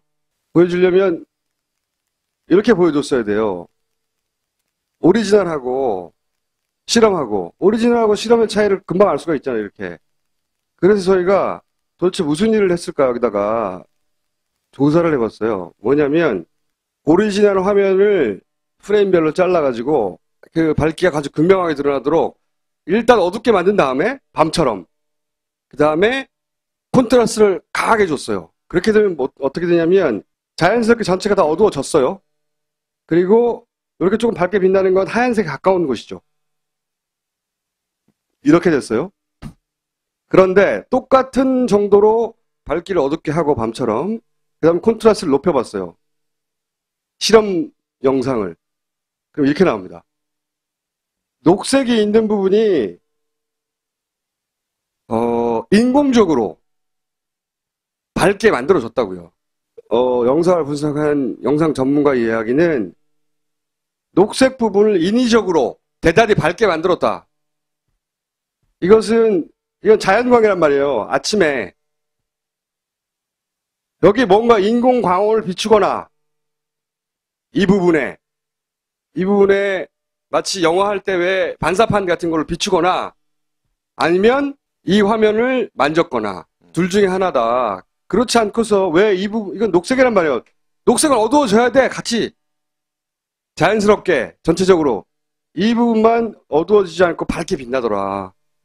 그래서 저는 경찰이 녹색 차량을 보내고 찍은 화면 그 자체를 의심합니다.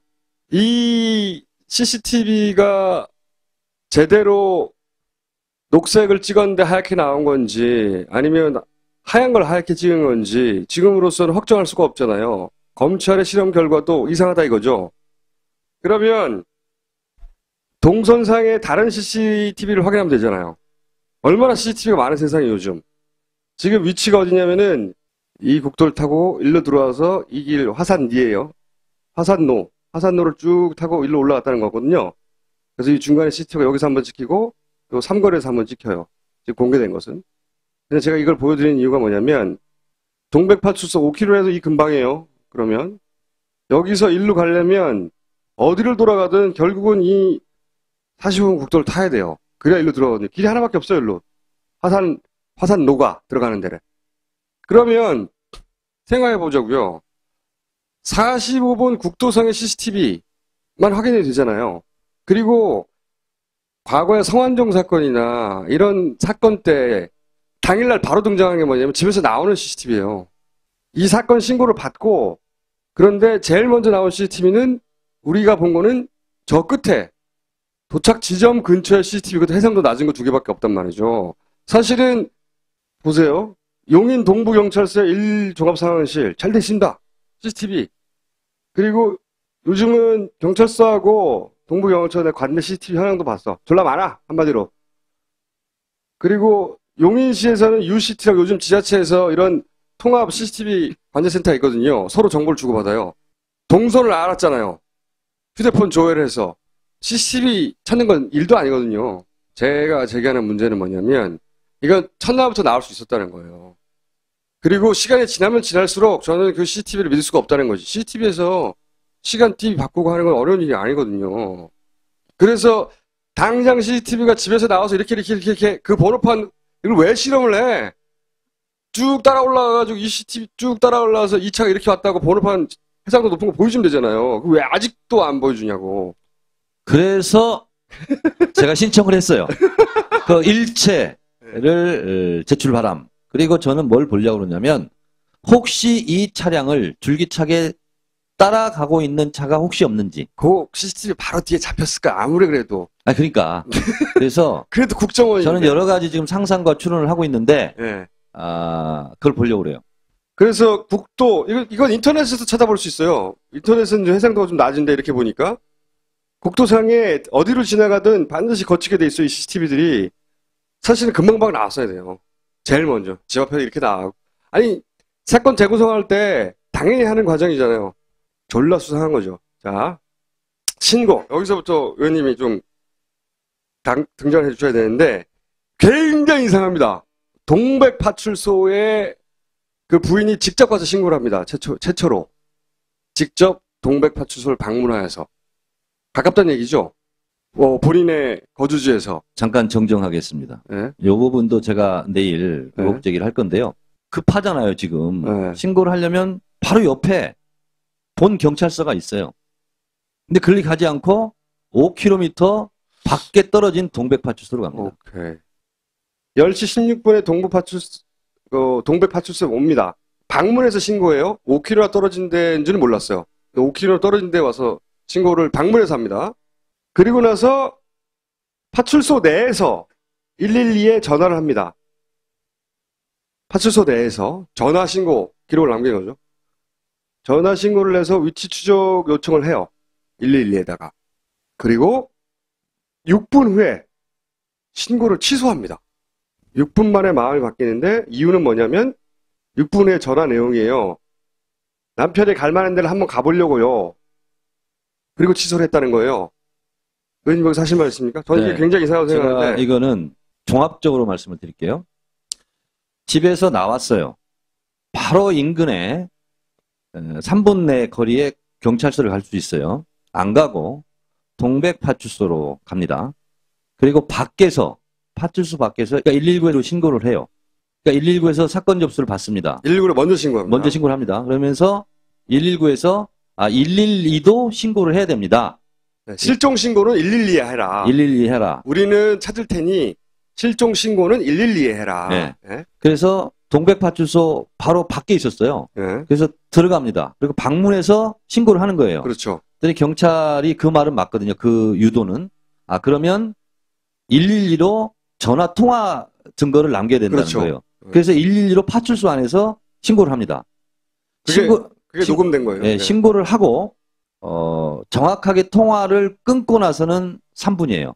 네, 바로죠, 바로. 네, 그러니까 신고할 그 통화하는 시간까지 포함하면 신고를 하고 6분 후에 다시 취소를 합니다.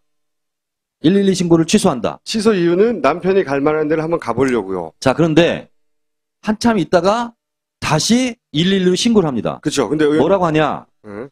제가 신고를 취소했는데 취소가 제대로 접수가 안 된 것 같아요. 자, 보세요. 그거 보여드릴게요. 자, 11시 37분. 아까 시간으로부터 1시간이 지났습니다. 보세요. 아까 시간이 10시 31분이죠. 취소한 시간이. 그로부터 1시간이 지난 11시 37분에 취소를 했는데 접수가 안 된 것 같다며 신고를 취소해달라고 112에 다시 신고를 해요. 내가 취소했는데 아직도 취소 안 된 것 같다고 취소해달라고 전화를 한다고요. 그 전에 일반인은 취소가 됐는지 안 됐는지 알 수가 없습니다. 그렇죠. 취소가 안 됐다는 걸 어떻게 알았죠? 누가 말해줘야 알잖아요. 그렇죠? 근데 그걸 알고 아니 누가 세상에 어느 누가 내가 취소 신고를 했는데 취소가 됐는지 안 됐는지 다시 확인해봐요. 근데 그렇게 전화를 해요. 1시간 후에. 그리고 나서 37분이거든요. 그리고 또 근데 14분 후 51분에 다시 또 신고를 해요. 112에. 실종 신고를 다시. 위치 추적을 해달라고. 이게 얼마나 이상하냐면 최초의 설명은 짐작이 가는 것이 벌떡 생각나서 이런 거거든요. 취소 이유가. 그럴 수도 있어요. 그런데 그랬다면 119도 취소해야죠. 그죠? 119는 취소하냐. 이렇게 굳이 두 번이나 전화해서 취소하려고 노력했는데 119는 건드리지 않아요. 앞뒤가 안 맞잖아요.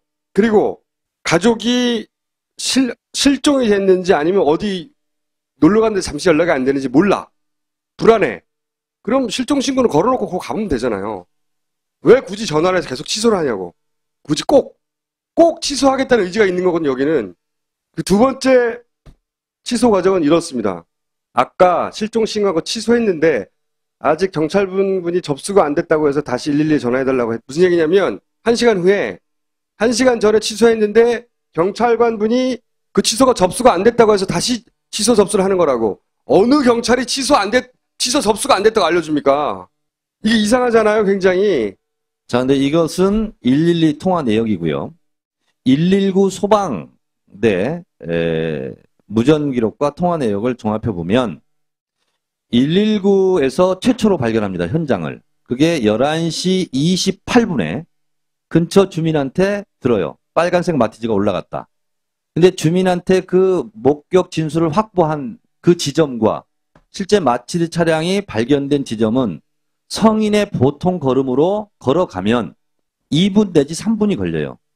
그러면 30분경에 마티즈 차량을 발견한 거예요. 그런데 11시 30분경에요. 11시 30분경에 네. 중요한 사실을 제가 말씀드립니다. 33분에 거미줄을 쳐도 되냐?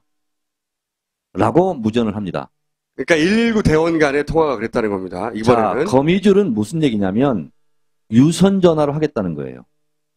용어입니다. 거기. 무전기가 아니라 무전기. 그 얘기는 뭐냐면 주변에 무슨 뭐 레카차 이런 데서도 무전기 감청하고 막 이러잖아요. 그러니까 뭔가 이상한 거예요. 물론 무전은 다 기록에 남기도 하고 누구도 듣니까. 그렇죠. 무전기가 아닌 휴대폰이나 일반 전화로 해도 되겠냐는 거예요. 기록에 남지 않는. 그러니까 왜 굳이 일반 통화를 하냐고. 자, 그리고 보통 차량을 처음 발견했으면 일부가 뭐예요? 찾았다. 발견했다. 이거 아닙니까? 네. 이 무전 기록이 없습니다. 자, 그 무전 기록도 없고요. 첫 마디가 뭐였나요? 첫 마디가 거미줄인가요? 아니, 거미줄은 4번 정도 등장해요. 네. 총 대화록을 보면 여러 번 일반 통화를 합니다. 기록에 남지 않는. 근데 발견했다, 찾았다 이게 무전 기록이 없습니다. 없어요. 그건 없고. 그 자, 내용은 그런데 없어요. 현장 주민에게 목격을 듣고 목격 진술을 확보하고 그러면 30분경에 차량을 발견했을 가능성이 많은 거죠. 근데 시신을 찾았다 하는 것은 그로부터 27분쯤 후입니다. 그러니까 차량을 발견하고 시신을 발견한 건 또 시간 차이가 나는 거예요. 저희가 분석한 바로는. 자, 썬팅이 너무 진해서 자, 그런가요? 그런데 사문은 열려 있었다고 합니다. 그런데 정말 이상한 것은 국회 처음 보고한 119 소방대 현장에 가서 시신을 발견했을 거 아니에요. 시신을 어디에서 발견했느냐? 첫 번째 보고는 차량 뒷좌석에서 발견했습니다. 이게 첫 보고예요. 하루 후에는 아닙니다. 운전석 앞좌석에서 발견했습니다. 이렇게 보고를 바꿉니다. 정확하게는 조수석 뒤에요. 이게 헷갈릴 자리가 아니잖아요. 조수석 뒤에 있던 시신을 조수석 뒤에서 발견했다고 했는데 그 뒤에 보고는 운전석으로 바뀌어요, 이게. 근데 운전석이 맞습니다.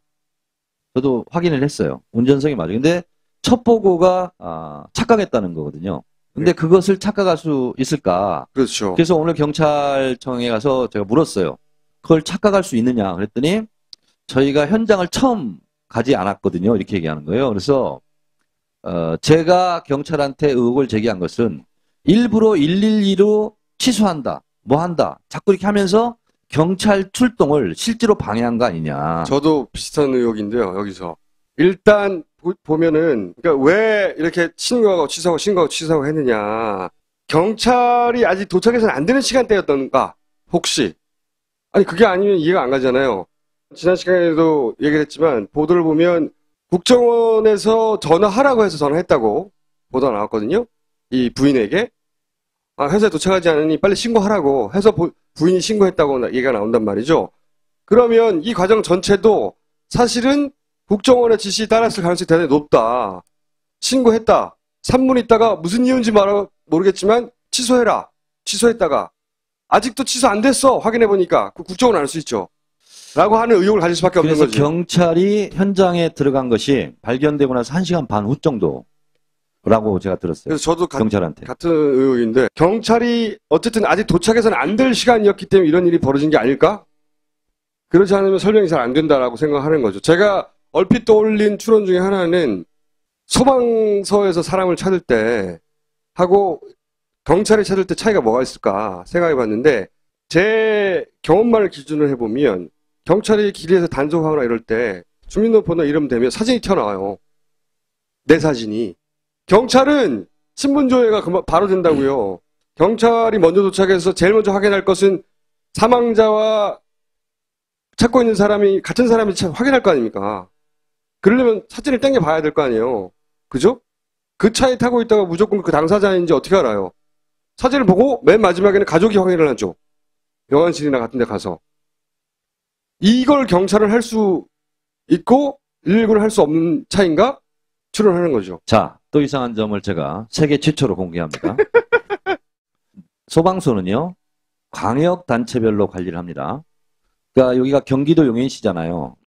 제일 높은 단위가 경기도 소방본부예요.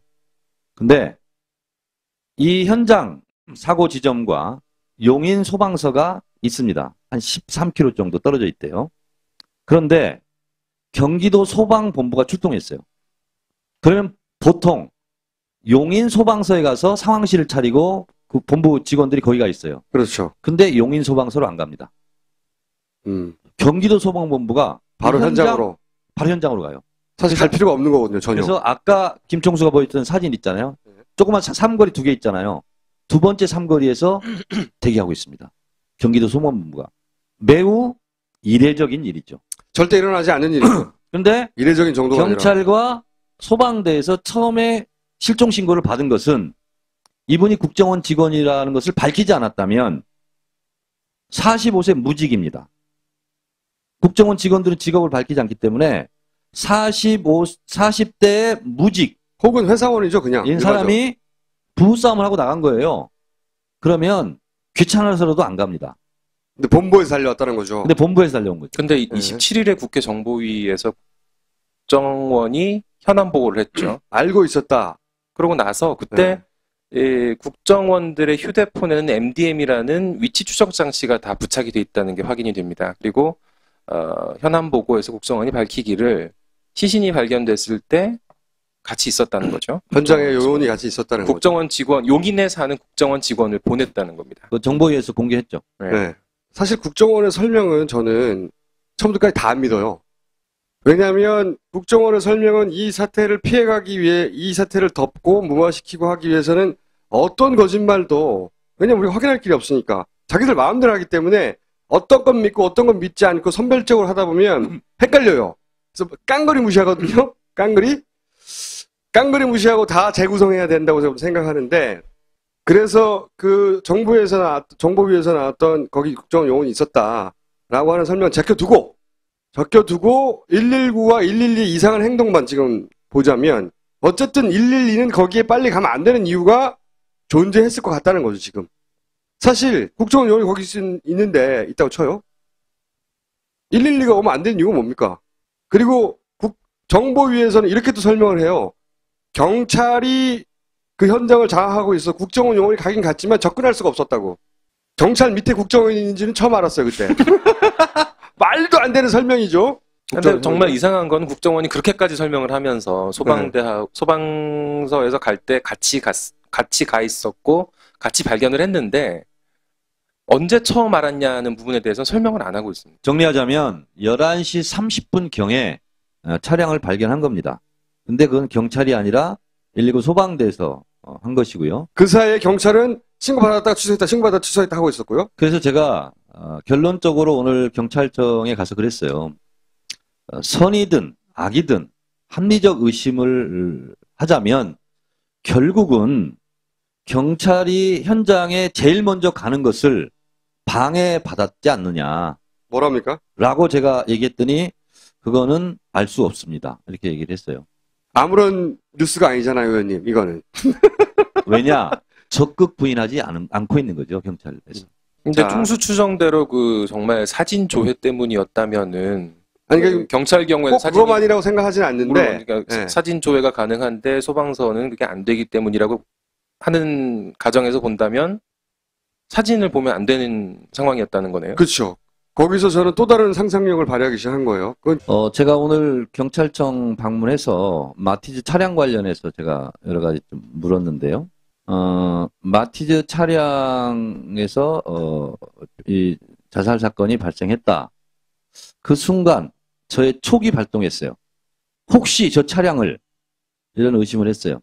즉시 폐차하지 않을까. 네. 그래서 제가 직접 지시했어요. 저 차량을 추적해라. 그때 우리 비서가 헐레벌떡 와가지고 의원님 바로 폐차했는데요. 장례식 다음날 여기 보면 마포구청 여기 딱 나와 있잖아.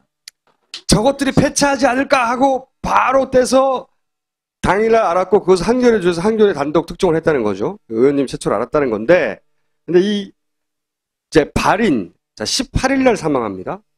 그리고 21일 날 발인을 합니다. 장에서 금방 치르고 금방 발인했어요. 그리고 22일 날 폐차를 해요. 발인 다음 날. 엄청난 속도로 폐차를 하는데 의원님이 말씀하셨듯이 사망 신고 전에 폐차부터 했어요. 이게 얼마나 이례적인지 저도 이번에 처음 알았는데 폐차업자한테 저희가 전화를 했어요. 폐차에 필요한 서류가 뭐냐? 그래서 쭉 얘기하는데 가족관계부가 있어요. 가족관계 등록부? 그게 여러 가지 서류 중에 하나 필요해요. 그런데 사망 신고를 하면 그게 일주일 후에 나옵니다. 가족관계부에 이 가족이 사망했다는 등록이. 그러니까 제가 이제 그 업체한테 물어봤어요. 발인 다음 날 폐차하는 경우가 있냐? 그런 경우는 못 본 것 같다고. 사실 가족 중에 누군가가 갑작스럽게 죽잖아요? 폐차 같은 거 생각 안 나요. 왜냐면 너무나 많은 일이 갑자기 올스톱 됐거든요.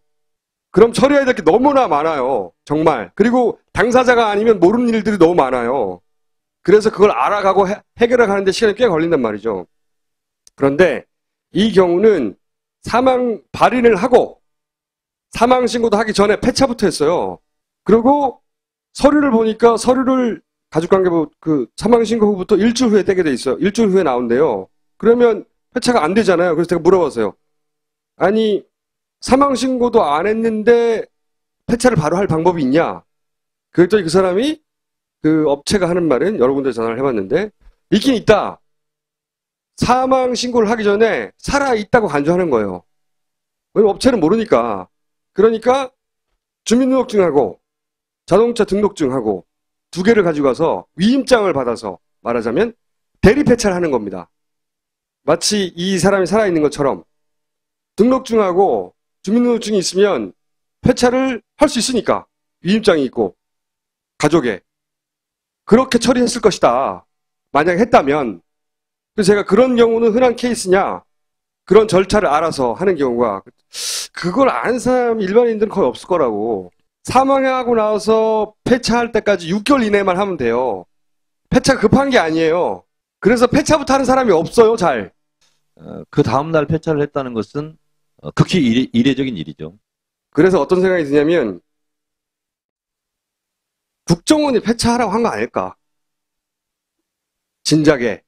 왜 그런 생각을 하냐면 부인에게 경찰에 신고하라는 것도 국정원이었다면 그 뒤에 사항들에 대해서 국정원들이 조언을 하거나 혹은 이렇게 하라고 한 것이 자연스럽지 않나요? 국정원이라는 조직의 특성상 더더군다나 이런 큰 사건에서 근데 그거에 대한 단서는 결국 그 임모과장 부인의 통화 내역이거든요. 그래서 경찰 제가 방문했을 때 통화 내역 확보했냐 했더니 확보를 안 했습니다. 그랬더니 확보해야 되지 않냐 했더니 확보를 왜 해야 되죠? 뭐 이런 거예요. 단순 자살인데. 네, 네. 그래서 그 앞으로 국정감사는 앞으로 이 안행위에서 따질 일이 많이 있으니 어쨌든 국민적 관심과 의혹이 많은 사안인 만큼 단순 변사 사건으로 수사 종결한 것은 왠지 이상하다. 종결한 거 맞냐 했더니 종결한 건 아니라고 그래요. 그래서 앞으로 추가적으로 의혹이 많은 부분이 발생할 수 있으니 수사 종결은 안 하는 게 좋겠다. 그리고 계속 이 부분을 우리 야당에서 문제 제기할 테니 거기에 대한 답변을 잘 준비하시라 이렇게 하고 왔어요. 짧게 이게 국정원이 그 이후로 이제 해명한 것들이 있어요. 아까 말씀드렸지만 국정원은 경찰이 그 현장에 못 오게 해서 못 가고 아무것도 모른다. 지랄인 거죠. 지랄 답변 말도 안 되는 소리인 거죠. 그 아까 이제 김영현 기자가 얘기했던 위치적으로 이미 알고 있었다. 그러면 사실 신고하라고 할 필요도 없어. 자기들이 가면 되지. 그리고 자기들이 가는 게 제일 빠르고 제일 확실한 거죠. 문제도 안 일으키고. 지금 문제를 일으킨 거거든요. 거꾸로. 이거는 이제 임과장이 삭제했다고 그러는 건데 4급 이하는 삭제 권한이 없다. 국정원에 내규래요. 그냥 웃기고 있다라고 말하겠습니다. 이게 말도 안 되는 소리죠. 이거는 컴맹이 할 소리예요. 컴맹이. 그 다음에 현재 삭제가 51건이라고 밝혔거든요. 테스트형으로 31건, 실패 10건, 대북 대테러가 10건. 이걸 지웠다는 건 51건이. 그러면 왜 자살했어요? 테스트형 실패 아무 문제 없잖아요. 대북도 아무 실패 문제 없고. 자살할 이유가 없는 거예요. 더군다나 100% 살려낼 데이터잖아요. 자기가 삭제한 것이 도로 살아날 수 있다는 걸 모르는 사람이 아니잖아요. 전문가인데 51개 문제없는 데이터를 삭제하고 금방 복구할 수 있는데 왜 자살하냐고요. 말도 안 되는 거죠. 그리고 한겨레가 찾아낸 300일 동안 요 기간 동안의 자료를 보면 88만 건이랍니다. 국정원이 타겟으로부터 모은 정보가 88만 건이고 그거를 환산하면 카메라 스크린샷은 25,000장, 통화 녹음 파일로는 530시간이에요. 51건이 아니라 뭔가 문제가 되는 게 있었고 그걸 삭제했다면 그 대상은 이렇게 광범위하다고요. 이것도 1년치만 한 거예요. 이걸 구매하고 4년이 지났지만 한겨레에서 최근에 낸 기사 중에 제일 일을 많이 한 기사예요, 이게. 저 김혜연 기자가 찾아냈죠? 저 개고생했습니다. 딜리트키도 말도 안 되고 삭제 51건도 말이 안 되고 51건이 맞다고 하더라도 그것 때문에 죽은 것도 말도 안 되는 거죠. 다 말이 안 돼. 해명은 하나도. 처음부터까지 전부 다. 가장 최근에 나온 답변은 오늘 이제 그 여당 간사 새누리당 이철우 의원이 한 얘기인데 삭제 사실도 몰랐다는 거예요. 아무도 모르는데 자기 혼자 죽은 거예요? 누가 몰랐다는 거예요? 국정원에서 몰랐다. 딜리트로 삭제한 그것도 몰랐다. 아. 몰랐고 유서에 있었기 때문에 알았다는 겁니다. 정말 그때 해명하려고 그러니까 말이 앞뒤가 안 맞고. 자 그리고 이제 본인이 당사자가 10억을 거의 다 집행하고 본인이 그 일을 추진했기 때문에 당사자 죽어서 이제 모른다는 거예요. 아는 사람이 없다는 거예요. 원래 팀원이 5명이라고 했어요. 이거는 메일상에 여러 번 등장합니다. 훈련 받을 때도 5명 등장하고 해킹팀과 주고받은 메일 속에 5명이 한 팀. 훈련 때는 4명. 훈련 4명 받고 5명이 한 팀. 5명한테 권한을 주거든요. 로그인을 할. 그 프로그램에. 5명이란 얘기예요. 그러면 나머지 팀원 4명이 있잖아요. 왜 몰라? 아는 사람이 이제 없어서 거기에 대해서 답할 수가 없다고 그러는데 개뻥인 것도 개뻥. 카카오톡도 안 된다고. 이건 정말 말이 안 되는 거예요. 이건 전 눈 가리고 아웅이에요. 휴대폰 혹은 PC의 모든 권한, 루트 권한이라고 하는데 모든 권한을 다 가져왔어요. 근데 카카오톡만 안 봐요? 개뻥인 거죠. 실시간으로 안 된다고 그러는데 이 프로그램으로 한 3, 4초의 딜레이는 생겨요. 땡겨 와야 되니까. 3, 4초 후니까 실시간이 아닌가? 말이 안 되는 해명인 거예요. 다. 그리고 이제 남는 의문이 있습니다. 자, 여기서 의원님이 한 발 더 들어가 주셔야 되는데, 아까 얘기했던 거미줄. 이게 5번 등장해요. 4번이 아니라. 4.7 상황실, 거미줄 가능한가? 거미줄 나갈게요. 이게 다 공식적으로 기록이 남는 이 무전이 아니라 다른 전화로 다시 하겠다. 이 얘기라는 거죠. 맞습니다. 이게 소방대원들끼리 은어라는 거죠. 은어. 그걸 의원님 세계 최초로.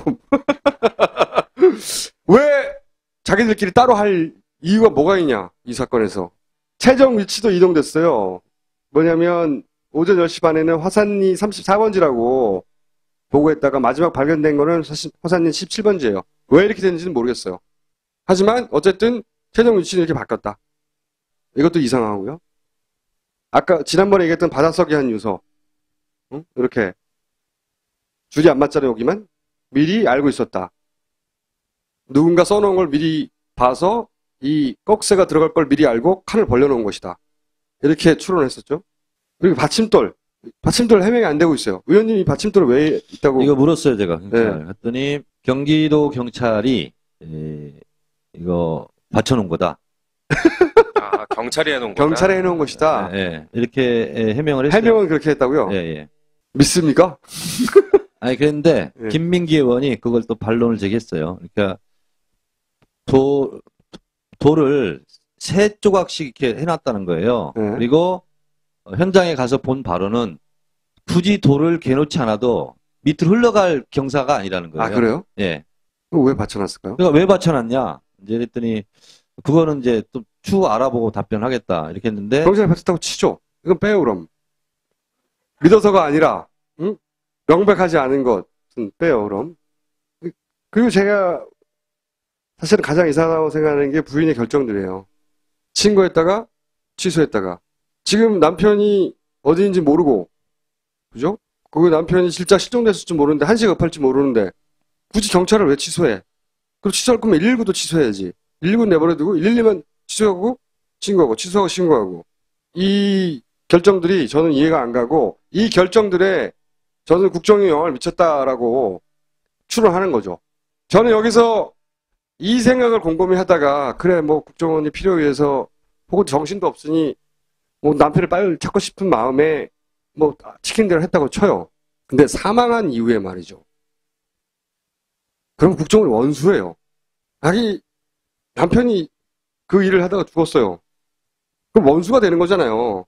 원망하게 되고. 그런데 너무 말 잘 듣는다는 거예요. 협조적이라는 거예요. 제가 가졌던 의문은. 처음에 여기서부터 출발한 건데 저는. 국정원이 실종 신고 지시를 했다고 하는. 다른 가능성 없는 거지. 그런 관점에서 생각해 보면, 그리고 부인이 이렇게까지 협조적일 일은 또 없잖아? 생각을 해보면, 자살 유도설, 그리고 저는 타살설, 5인 타살설. 타인설 아닐까, 이거? 근본적으로 돌아와서 우리가 그 당사자가 그 당사자임을 확인한 사람은 사실은 국정원과 가족 극소수를 제외하고는 없잖아요. 저는 시신 사진을 봤어요. 그러니까 시신 사진이 임 과장의 평소 사진과 일치하나요? 임 과장 평소 사진도 평소 보셨어요? 사진은 제가 모르죠. 아니 이게 이제 어쨌든 누군가는 고인이 됐고 그리고 이 사건이 일면 비극적인 사건이기 때문에 더군다나 가족들은 죄가 없잖아요, 전혀. 인가족도 죄가 없는 것 같아요, 제가 보기엔 전혀. 그런데 조심스럽긴 한데 근본적으로 되돌아가서 저는 이게 사건이 너무 군더더기가 많아요. 그렇게 생각 안 듭니까? 자꾸 이 사건을 들여다볼수록 타살이든 자살이든 간에 군더더기가 너무 많아. 이게 본인 아닌 거 아니야? 이런 생각을 최초로 하게 돼. 그럴 일은 없겠죠. 절대 없을 거라고 생각하나 그런 생각을 처음으로 하게 됐다고요, 저는. 저는 그것과 좀 다른 얘기를 할게요. 저도 이제 이것을 추적하고 하면서요. 어쨌든 돌아가신 분 일이 있잖아요. 그래서 참 안 됐다는 생각이 일단 들어요. 어쨌든 국가에 충성을 하다가 부인이 신고를 할 때 한동안 스트레스를 받았다고 그래요. 그러니까 한동안이라는 말은 뉘앙스를 봤을 때 적어도 열흘 뭐 이렇게 기간 되지 않습니까? 그래서 한동안 스트레스를 받았다고 하는 대목이 좀 마음이 아팠어요. 저도 그랬어요, 지난주까지는. 예. 이게 복잡한 사건일수록 기본으로 돌아가서 한번 볼 필요가 있거든요. 저는 이번 국정원 해킹 사건의 첫 번째 주제는 뭐여야 되냐면 왜 하필이면 총선 전 대선 전에 집중 구매했느냐. 예. 이거에 대해서 계속 우리는 물어야 되고 따져야 되고 추적해야 된다고 봅니다. 예. 첫 번째 이거. 두 번째는 국내 사찰을 하지 않았다라고만 변명하면 돼요. 그런데 대북 첩보용이었다. 이 얘기는요. 정보기관으로서는 있을 수 없는 일이에요. 북한에 대해서 우리가 컴퓨터 프로그램을 해킹하고 있다 하는 것을 실토한 거예요. 만약에요. 이것이 기계가 아니고 사람이었다 그러면 그 사람의 실제 생명이 위험합니다. 정보기관으로서는 해서는 안 되는 짓을 지금 하고 있는 거예요. 자기 살자고. 그렇습니다. 예. 세 번째는 정보기관의 정보원들의 활동 1장 1절의 말씀은 흔적을 남기지 않는답니다. 흔적을 남기면 안 돼요. 그런데 해킹 프로그램 좀 이따 얘기하겠지만 이 해킹 프로그램을 구매하면서 이메일을 주고받았다? 제가 정보위 위원이었잖아요. 나름대로 국정원 전문가예요. 있을 수 없는 일이에요. 진짜로 이메일을 했다면 이거는 개념 없는 한심한 국정원이에요. 또 하나는 뭐냐면 해킹 프로그램을 구매하는 예산은 불법 예산입니다. 국정원이 아무리 특수활동비나 이런 것이 있다 할지라도 정식 예산으로 살 수 없는 예산이에요. 있을 수 없는, 끼어들어갈 수 없는 예산이에요. 근데 그것도 막 실토해요. 국정원 예산을 샀다고. 서류가 나와버렸으니까요. 예. 국정원이 발뺌을 하고 뭐 다 좋은데 정보기관으로서의 기본을 지금 안 지키고 있다. 이것은 제대로 된 국정원은 국익상 필요하잖아요. 대테러, 대북 첩보, 뭐 산업 스파이 잡고 이런 건 필요한 거거든요. 근데 스스로 국정원의 어떤 밝히지 말아야 될 부분들을 스스로 이번 사건에서 밝히는 걸 보면서 정말 급했구나. 발등에 불이 떨어졌구나 하는 것을 역으로 또 생각할 수 있었죠. 마티즈 차량 폐차도 마찬가지고. 그래서 뭐 김총수가 지금 얘기하는 여러 가지 의혹들이 합리적 의심이기는 해요. 그러나 우리는 더 집중해서 물어야 될 것은 제가 지금 얘기했던 그런 사안들입니다. 사실은. 특히 왜 대선 전후로 그런 일이 선거 전후죠. 꼭 대선이 아니라 선거 전후로 그런 게 집중적으로 있었느냐 라는 질문을 계속 해 나가야 되는데 사실 앞으로 더 새로 나올 게 별로 없어요. 사실 그 400기가 속에 한국 것만 있는 것도 아니고 한국에 있는 것도 그 IP가 결국은 누군지 특정돼야 되는데 누군지 특정되려면 그 IP 소위 그 IP가 누구한테 할당됐는지 하는 테이블을 봐야 할 텐데 그 테이블을 우리가 접근할 수도 없고 이 테이블을 이미 삭제해버렸으면 사실은 영원히 특정할 수도 없고 그래서 저는 물 건너갔다고 봅니다. 근데 네? 당에서 이 국정원 해킹 사건 진상조사 하고 있잖아요. 위원장도 있고 뭐 이렇게 하는데 저보고 진상조사위원으로 참여해달라. 그래서 제가 그랬어요. 그건 당직 아닙니까? 저는 당직 정지 중이거든요. 그래서 상당히 당에서 곤혹스러워하면서 아무런 대답을 하지 못하더라고. 그래서 오늘 회의하러 오라고 그러는데 못 갔어요. 가고 싶었는데. 그래서 단독 플레이 하시면 되겠네요. 그래서 당직은 정지됐기 때문에 국회직은 정지 안 돼 있잖아요. 그래서 안행이 간사 자격으로 경찰청을 항의 방문했지. 의원님 제가 한 가지 궁금한 게요. 나름 이제 국정원 전문가라고 하셨으니까. 누가요? 주장하셨으니까. 제가요? 예. 그럼 뭐 코렉트하죠. 근데 이제 좀 전에 총수가 제기했던 여러 의혹을 보면은 굉장히 사악하잖아요. 그렇죠. 정말 악하잖아요. 네. 그 정도인가요?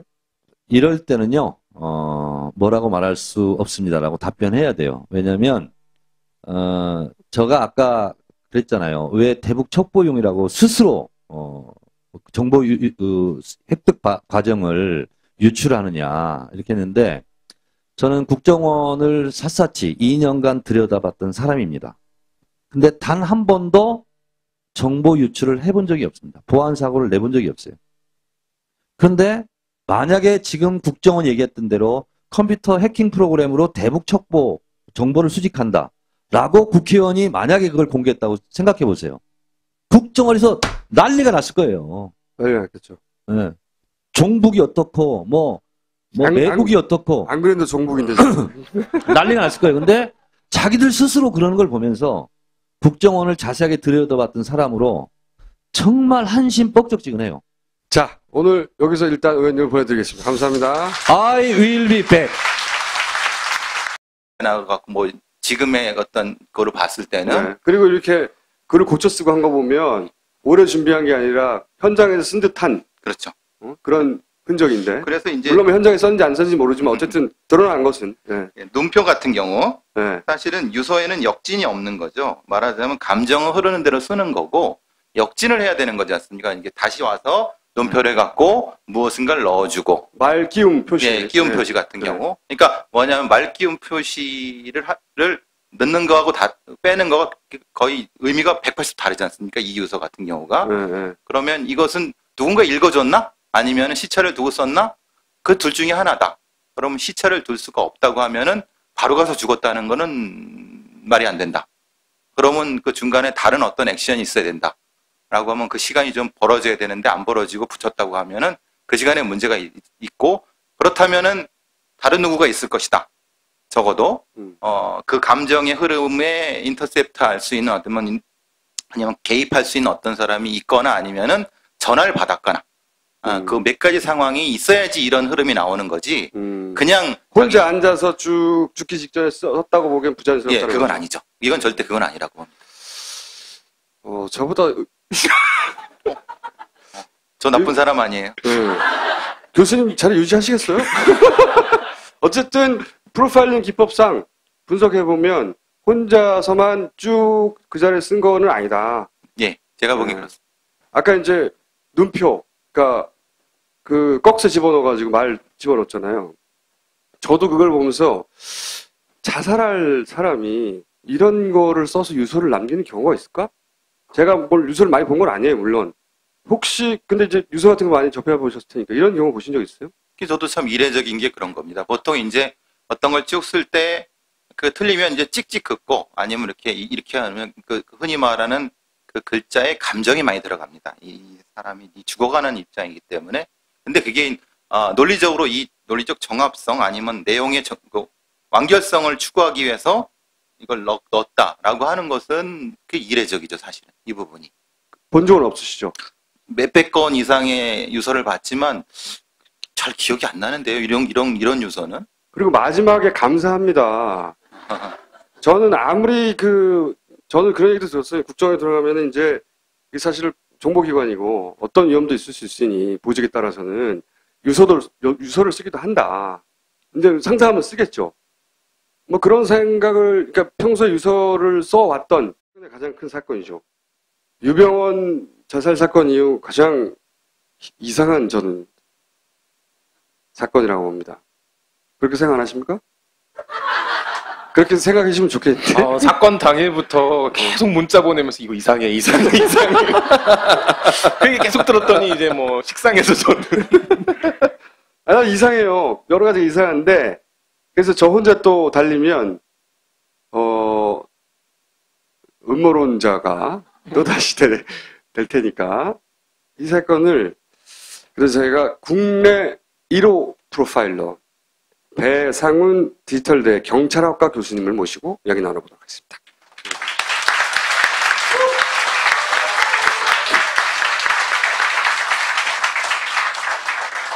교수님, 어쩌다가 이 소굴로 오셨습니까? 여기가 별로 이제 제 인생이 끝나는 장소인가요? 인생까지 끝나지 않고 경찰학과 교수로서의 그렇죠. 지금 뭐 이제 왜 가셨어요, 이 교수님? 농담입니다. 자, 프로파일러시고 들어보셨는지 모르는데 저는 추론 파일러거든요. 추론 파일러. 프로파일러. 네, 추론 파일러인데 그러면은 한 세 가지 영역으로 나눠서 제가 질문을 한번 드려보려고 하는데 고견을 그리고 저의 추론을 거기에 이 추론이 어떤지 여쭤보고 첫 번째로는 이제 유서 그 자체 둘러싼 그 유서에 예를 들어서 왜 자살하게 되었는가 하는 이야기 두 번째로는 신고의 전후 상황도 대단히 좀 짚어볼 만하다. 그리고 마지막으로는 현장 거기는 이제 최근에 오늘 아침에는 그 마티즈가 그 마티즈 아닌 거 아니야? 다른 마티즈 아니야? 뭐 이런 얘기까지 나왔는데 그래서 한 세 가지 크게 나눠서 질문 드려볼게요. 첫 번째가 그 유서를 쭉 보면 첫 번째 사찰은 전혀 없었다. 이거 굉장히 중요한 이야기고 그리고 근데 자료를 삭제하였다. 핵심 내용이죠. 그리고 그것은 나의 판단이다. 내 잘못이다. 나 혼자 한 잘못이라는 거죠. 그리고 나서 감사합니다예요. 이게 저는 이 전체 유서에서 4개의 키워드를 개인적으로 생각하거든요. 그래서 제가 이제 질문을 먼저 드려보자면 우선 기술자일 뿐이잖아요. 드러나는 바에 의하면. 그러면 본인이 이런 상황이 언제 닥칠지 모르니까 그런 요원으로서 이렇게 감정이입해서 이걸 보다가도 딱 걸린 데가 뭐냐면 감사합니다는 아니잖아요. 이게 내가 죽는데 어디다 감사해. 저는 이 대목에서 정말 한편으로 소름도 끼치고 왜 소름이 끼치냐면 이거는 감사합니다라고 쓸 대상이 있는 거예요. 대상이 있거나 아니면 유서가 아니라 경위서, 심할서, 사직서 이럴 때 심할서를 본 적은 있거든요. 많이. 유사하지 않습니까? 그런 포맷이? 저는 이 감사합니다를 봤을 때 사실 굉장히 깜짝 놀랐습니다. 그리고 이거는 저도 이 유서는 아니다. 이거는 그 말씀하신 대로 어떤 경위서이지만 제가 든 느낌은 그런 겁니다. 경고문 정도가 아닐까 싶다는 생각이 드는 거죠. 어떤 의미에서 그런 거예요? 말하자면은 내가 이렇게 했고 했는데 니들이 나를 했어. 근데 다른 사람한테 책임을 묻지 마라. 근데 그 앞장은 굉장히 절절하게 딸에 대한 얘기를 했어요. 그리고 가족에 대한 얘기를 딸에 대한 먼저 얘기를 아마 더 많이 했다는 기억이 나는데 아시다시피 딸애가 어디 다니는 줄 아시죠? 오늘 저기 장례식에 거기 그 제복을 입고 왔는 상태에서. 그래서 제일 많이 걱정이 될 거라는 생각을 하는 거죠. 그 사람의 입장에서는. 결국은 자기 새끼 건드리지 말고 내가 책임질 테니까 그러니까 감사합니다를 꼭 늘려서 저기 막인을 진 거죠. 그러니까 말하자면 그렇게 해석을 하셨구나. 네, 그러니까 이제 말하자면 내가 지고 간다. 내가 다 짊어지고 갈 테니 내 고맙다까지 하지 않았냐. 여기서 내 선에서 끝내라. 예, 그 앞문장이 사실 앞으로 저와 같은 일이 벌어지지 않도록 잘 조치해 주시기 바랍니다. 국정원 직원이 본연의 업무에 수행함에 있어 한치의 주저함이나 회피함이 없도록 조직을 잘 이끌어 주시길 바랍니다. 그러고 나서 감사합니다. 그러니까 니들이 잘해라 이 말이죠. 나같이 내가 지금 억울하다. 저는 그렇게 해석을 했거든요. 내가 억울하지만은 결국은 뭐 니들이 죽을 걸 내가 죽는다. 이렇게 해석할 수도 있다는 거죠. 근데 이 내용을 보면요. 그러니까 누가 지켜봤거나 불러줬거나 이런 의심을 하셨는데 그렇다고 생각했을 때 이 내용을 요약하면 이런 내용이에요. 내국인 사찰은 없다는 말은 뭐냐면 야당, 언론 또는 뭐 국민 니들 잘못한 거다 라고 말하는 거예요. 첫 번째. 그 다음에 삭제했고 이야기는 복구 안 된다는 얘기예요. 일부분 복구되거나 저는 그렇게 이해했고 그리고 내 잘못이다. 이 얘기는 개인의 일탈이라는 겁니다. 누군가 지켜봤다면 그 사람의 필요와 감정이 담겼을 텐데 국민이 내가 잘못했고 이제 복구 이거 어렵거나 이제 자기 손에 있는 거죠. 이제 요것만 복구됐다고 하는데 우리가 어떻게 알아요? 100%를 모르는데 처음부터. 그런 다음에 하지만 이런 삭제는 국정원 시킨 게 아니라 개인 일탈이야 라고 누군가가 이 유서의 형식을 띤 이상한 괴문서를 통해 말을 했다라고 저는 이해했는데 일단 그렇고 제 해석은 그렇습니다. 그런데 또 한 가지 그 감사합니다와 연결해서 제가 이상했던 것은 가족에 남긴 유서에 보면 하트를 3개 그려놨어요. 하트를 3개. 사랑한다는 얘기죠. 사랑해 하고 하트를 3개. 네. 근데 이게 이제 가족 전체, 부모, 아내, 자식들을 두고 40대에 가장이 생을 마감하는 순간이란 말이죠. 사실은 대단히 비장하고 만감이 교차할 순간인데 하트를 그려가지고 3개. 이 부자연스럽다. 이거는 본인이 죽지는 않지만 내가 유서를 쓴다면 실제로 죽을 건 아니지만 유서를 쓴다면 하는 정도의 조금 더 가벼운 마음 상태에서 나올 수 있는 여유 아닌가 이거. 저는 이렇게 생각했는데 하트는 어떻게 보셨어요? 그 말씀하신 대로 정보기관원이고 그럴 경우는 이제 흔히 말하는 무엇인가를 대비하기 위해서 뭐 대북 작전이든 무슨 작전을 위해서 하트를 그 유서를 그 써놓죠. 하트를 사실은. 여러 가지 써놓고. 그러니까 말하자면 하트 2개! 예비적으로 써놓은 것, 예. 예비적으로 써놓은 것일 수 있다는 것에는 저도 뭐 일정 정도 그럴 수 있다는 생각이 드는 거죠. 말하자면 앞에 1, 2와 3은 다른 시차가 있을 수 있다는 얘기입니다. 그 말씀하신 대로 네. 3은 여기와 관계된 거지만은 1, 2는 훨씬 이전에 써놨을 수도 있고 아니면 그 전에 써놨을 수도 있고. 왜냐면 거기는 해킹하는 얘기가 전혀 없거든요. 그러니 그 얘기가 없으니까. 그러니까 네. 이제 분리해서 볼 수도 있다는 겁니다. 그러니까 완전히 감정선이 앞에 선과 뒤에 선이 확 나눠져 버리는 것은 1, 2와 3이 다를 수 있다는 거죠. 말씀하신 대로. 저도 이제 유서를 쓰긴 썼는데 시차가 있거나 혹은 본인이 유서를 쓰고 있지만 내가 죽는 것은 아니다라고 생각하고 썼거나 뭐 하여튼 그러지 않고서야 지금 모든 가족을 다 남기고 지금 자기가 그러니까 국정원 입장에서 국가적 재난 사태에서 이 사태를 종결짓기 위해서 개인이 목숨을 버리는 굉장히 비장한 상황인데 하트를 이렇게 그리고 간다는 게 이게 저는 이해가 안 갔어요. 그 뒤에 사실은 그런 감정이 있으려면 조금 죄송한데 그 눈물 자국이나 아니면은 이런 것들이 사실은 있어요. 이 타겟을 선정한 것도 아니고 하란다고 한 사람이고 그리고 책임질 위치에 있지도 않고 본인이 내국인 사찰한 적도 없어요. 본인이 주장되면. 그러면 이 중에서 이제 자살과 연결할 수 있는 부분은 삭제했기 때문에 그나마 왜냐하면 삭제해서 그것이 나의 불찰이라고 하고 잘못이라고 하고 혼자의 그리고 자살했다는 건데 근데 저는 이게 이해가 안 가는 게 혼자 그걸 삭제하면 위기에 처했던 조직이 구해지냐 이거죠.